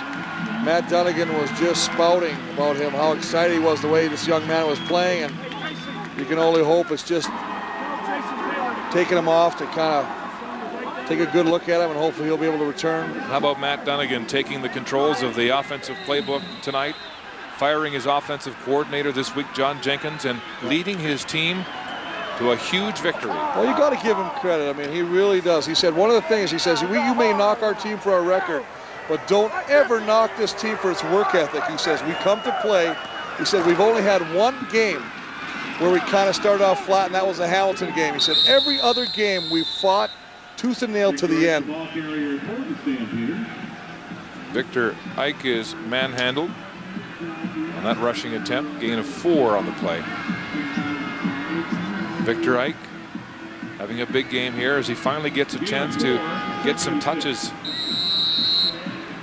Well, I think it's reflected in the whole fact that they don't have any sacks on Tommy Jones. The running game has really taken the heat off him, allowed him to sit back there and get comfortable and throw that football with some authority. Stay on the ground. Ike is wrestled from behind by Alfred Payton. Again, the ball carrier for the Stampeders. Third down situation. Alfred Payton shooting down from the rush end position, making the tackle. Trying to do whatever he can to put a halt on this and stop the bleeding. The Stampeders heading to Regina next week to play Saskatchewan in another big Western matchup. Winnipeg, it doesn't get any easier as Edmonton comes to town. Well, that'll be a home game, and hopefully a lot of things will be settled by then. We take a look, and we're going to give Calgary the win. You see they've moved up, and one of the things that Matt said is, you know, the next 5 games are against Western Division opponents. 5 or 6 games are against the Western Division opponents, so he has a great opportunity to climb up this race. He felt we needed to start with this win tonight against Winnipeg. Hey, the West is wide open with but one team with a winning record, the BC Lions. And so Hebert will attempt his 3rd field goal of the game from the 48-yard line. This would be his longest of his first CFL season. Michael Souza to hold. Hebert hits this one hard. He's got the distance. It's good. There are flags on the play. We'll have to sort this one out as Hebert goes 3 for 3 pending the outcome of that call. Illegal procedure.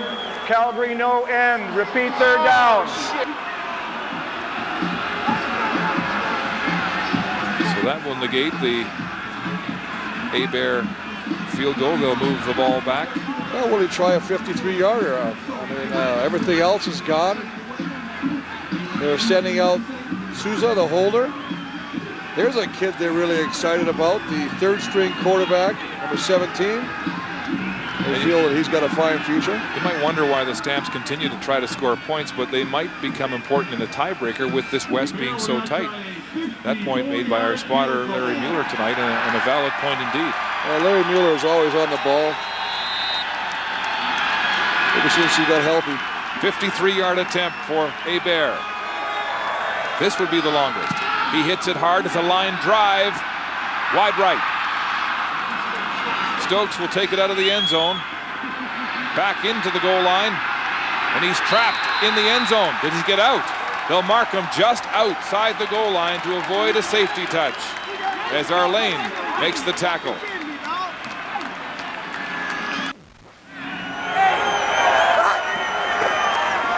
Bombers go on offense from their own goal line with but 50 seconds and counting to go in this football game, and the going is tough. Hey, you know, I just received a notice here that some other people want to express some sort of greeting to you, Mark. What would that be? I'm not sure. Oh, my Lord.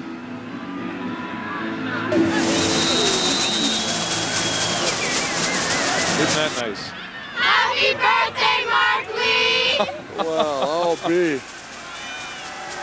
Boy, your wife's going to love that one. Well, it's nice to celebrate in the Stampede City, which is actually where I was born. Robert Gordon with the catch down the sidelines to move the ball out of deep Winnipeg territory. 28 seconds to go. Well, Robert Gordon is one guy that I've really been impressed with. There's a number of guys on Winnipeg's squad that have not quit tonight, who have really done everything possible to try and turn the tide. It looks like it's another penalty going against the Bombers, and once again they've managed to find a way to shoot themselves in the foot. Winnipeg 84, repeat second down. So he went out of bounds and came back into the field of play. Our statistician Dave Moyer pointing out that's the 14th Blue Bomber penalty. It was the rash of 11 in the first half that really hurt the Bombers in their start to this football. Now I know it's your birthday. Is there anybody else you want to introduce in the booth? Boy, you're really going for those birthday drinks, aren't you? So the Bombers back to square one here on their own goal line. It's Roberts with some daylight, showing some effort here in a losing cause tonight. Brian Clark, the former Bomber, making another tackle. He's been maybe the quietest of the four linebackers, but they say he's at the head of the class, grading out on top every week. If he's not making the tackle or the sack, he's forcing it to a teammate, Chris. Well, and this is the thing. I mean, he may not make all the sacks, or he may not have all the big plays, but he's always in the right situation, or he's in the right part of the football field. And that's one of the reasons Dave Ritchie did not want to let him go. He really wanted to keep him in his lineup because of his leadership and his smarts. The Bombers didn't want to pay his asking price, and so he came to Calgary as a free agent and said that he really wanted to have the game of his career tonight to show his old team that made a mistake. Winnipeg 54, repeat third down. This Bomber team is coming unspooled in the waning seconds of what will be their third consecutive loss. They showed a little bit of life today by coming back. Harry Jones, 2 interceptions. Then he came back and he threw a couple touchdown passes, but then he went back and threw another interception that ultimately cost him by John Grace, the big touchdown. Bombers will move the ball to first down territory, and another flag on the play after the whistle with 5 seconds left on the clock. And that's the 24th time that Charles Roberts has touched the football. He's had a good outing. 14 rushes, 15 rushes for about 68 yards. 9 passes out of the backfield. Major foul, rough play disqualification, Calgary 44, first down. Wes Robertson is ejected with 5 seconds to play. And we'll get an escort to the Stampeder locker room. The rookie out of Rutgers. Well, Evie, he's got somebody out of tell number 44 that it's going to cost him a bit of money from the head office in the league, because anytime you get ejected, it's usually takes a couple $100 out of your wallet. He's scolding the officials on the way out. They'll move the ball out to the 40-yard line as the Stampeders get set to celebrate. A big night here at home at McMahon Stadium. 28 points off turnovers. Big night also answering the question about the decision of releasing John Jenkins. Was it the right decision? Well, right now it seems that that's an easy one. And that will be the last play of the football game as the gun goes. The Calgary Stampeders snap a 5-game losing streak and get their first win at home. Dave Ritchie, his future in peril, with word that he will lose his job tonight. His team suffering through 3 straight losses. Matt Dunnigan causing some turmoil here by firing his offensive coordinator John Jenkins and restyling his offense. And you got to, I mean, he's, as you see Dave walking out alone, that's it, that's how it is, eh? Just by yourself. But Matt Dunnigan, who helps his team snap a 5-game losing streak, first win at home this season, walking around congratulating all the Bombers. Really proud of his team. And the Bombers will try to regroup as the Stampeders celebrate. And let's join Mike with the Calgary quarterback. Thanks a lot, Mark. Tommy Jones, 49 points. That horse that runs back and forth after you score touchdowns was looking pretty tired. Did you think you could mount that kind of offense tonight? Yeah, you know, I came out optimistic thinking that we could definitely put up some good points. You know, defense helped us out a great amount. You know, the turnovers, getting us in great field position, things of that sort. Special teams doing a great job out there. You know, it's just a full team effort, and that's what we need today. Come out there and do that, you know, and if we do that every week in and week out, we can put some points on the board. And the way things have been going in the West, you're back in the hunt. Hey, that's always great to hear. You know, that's what we're going for. One game at a time and try to get ourselves back in there. All right, congratulations. Thank you very much. Calgary Stampeders winning convincingly over the Winnipeg Blue Bombers 49-27. Live from McMahon Stadium, you're watching the CFL on CBC.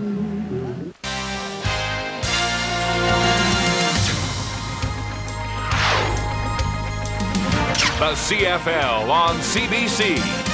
Brought to you by Rogers, your world right now.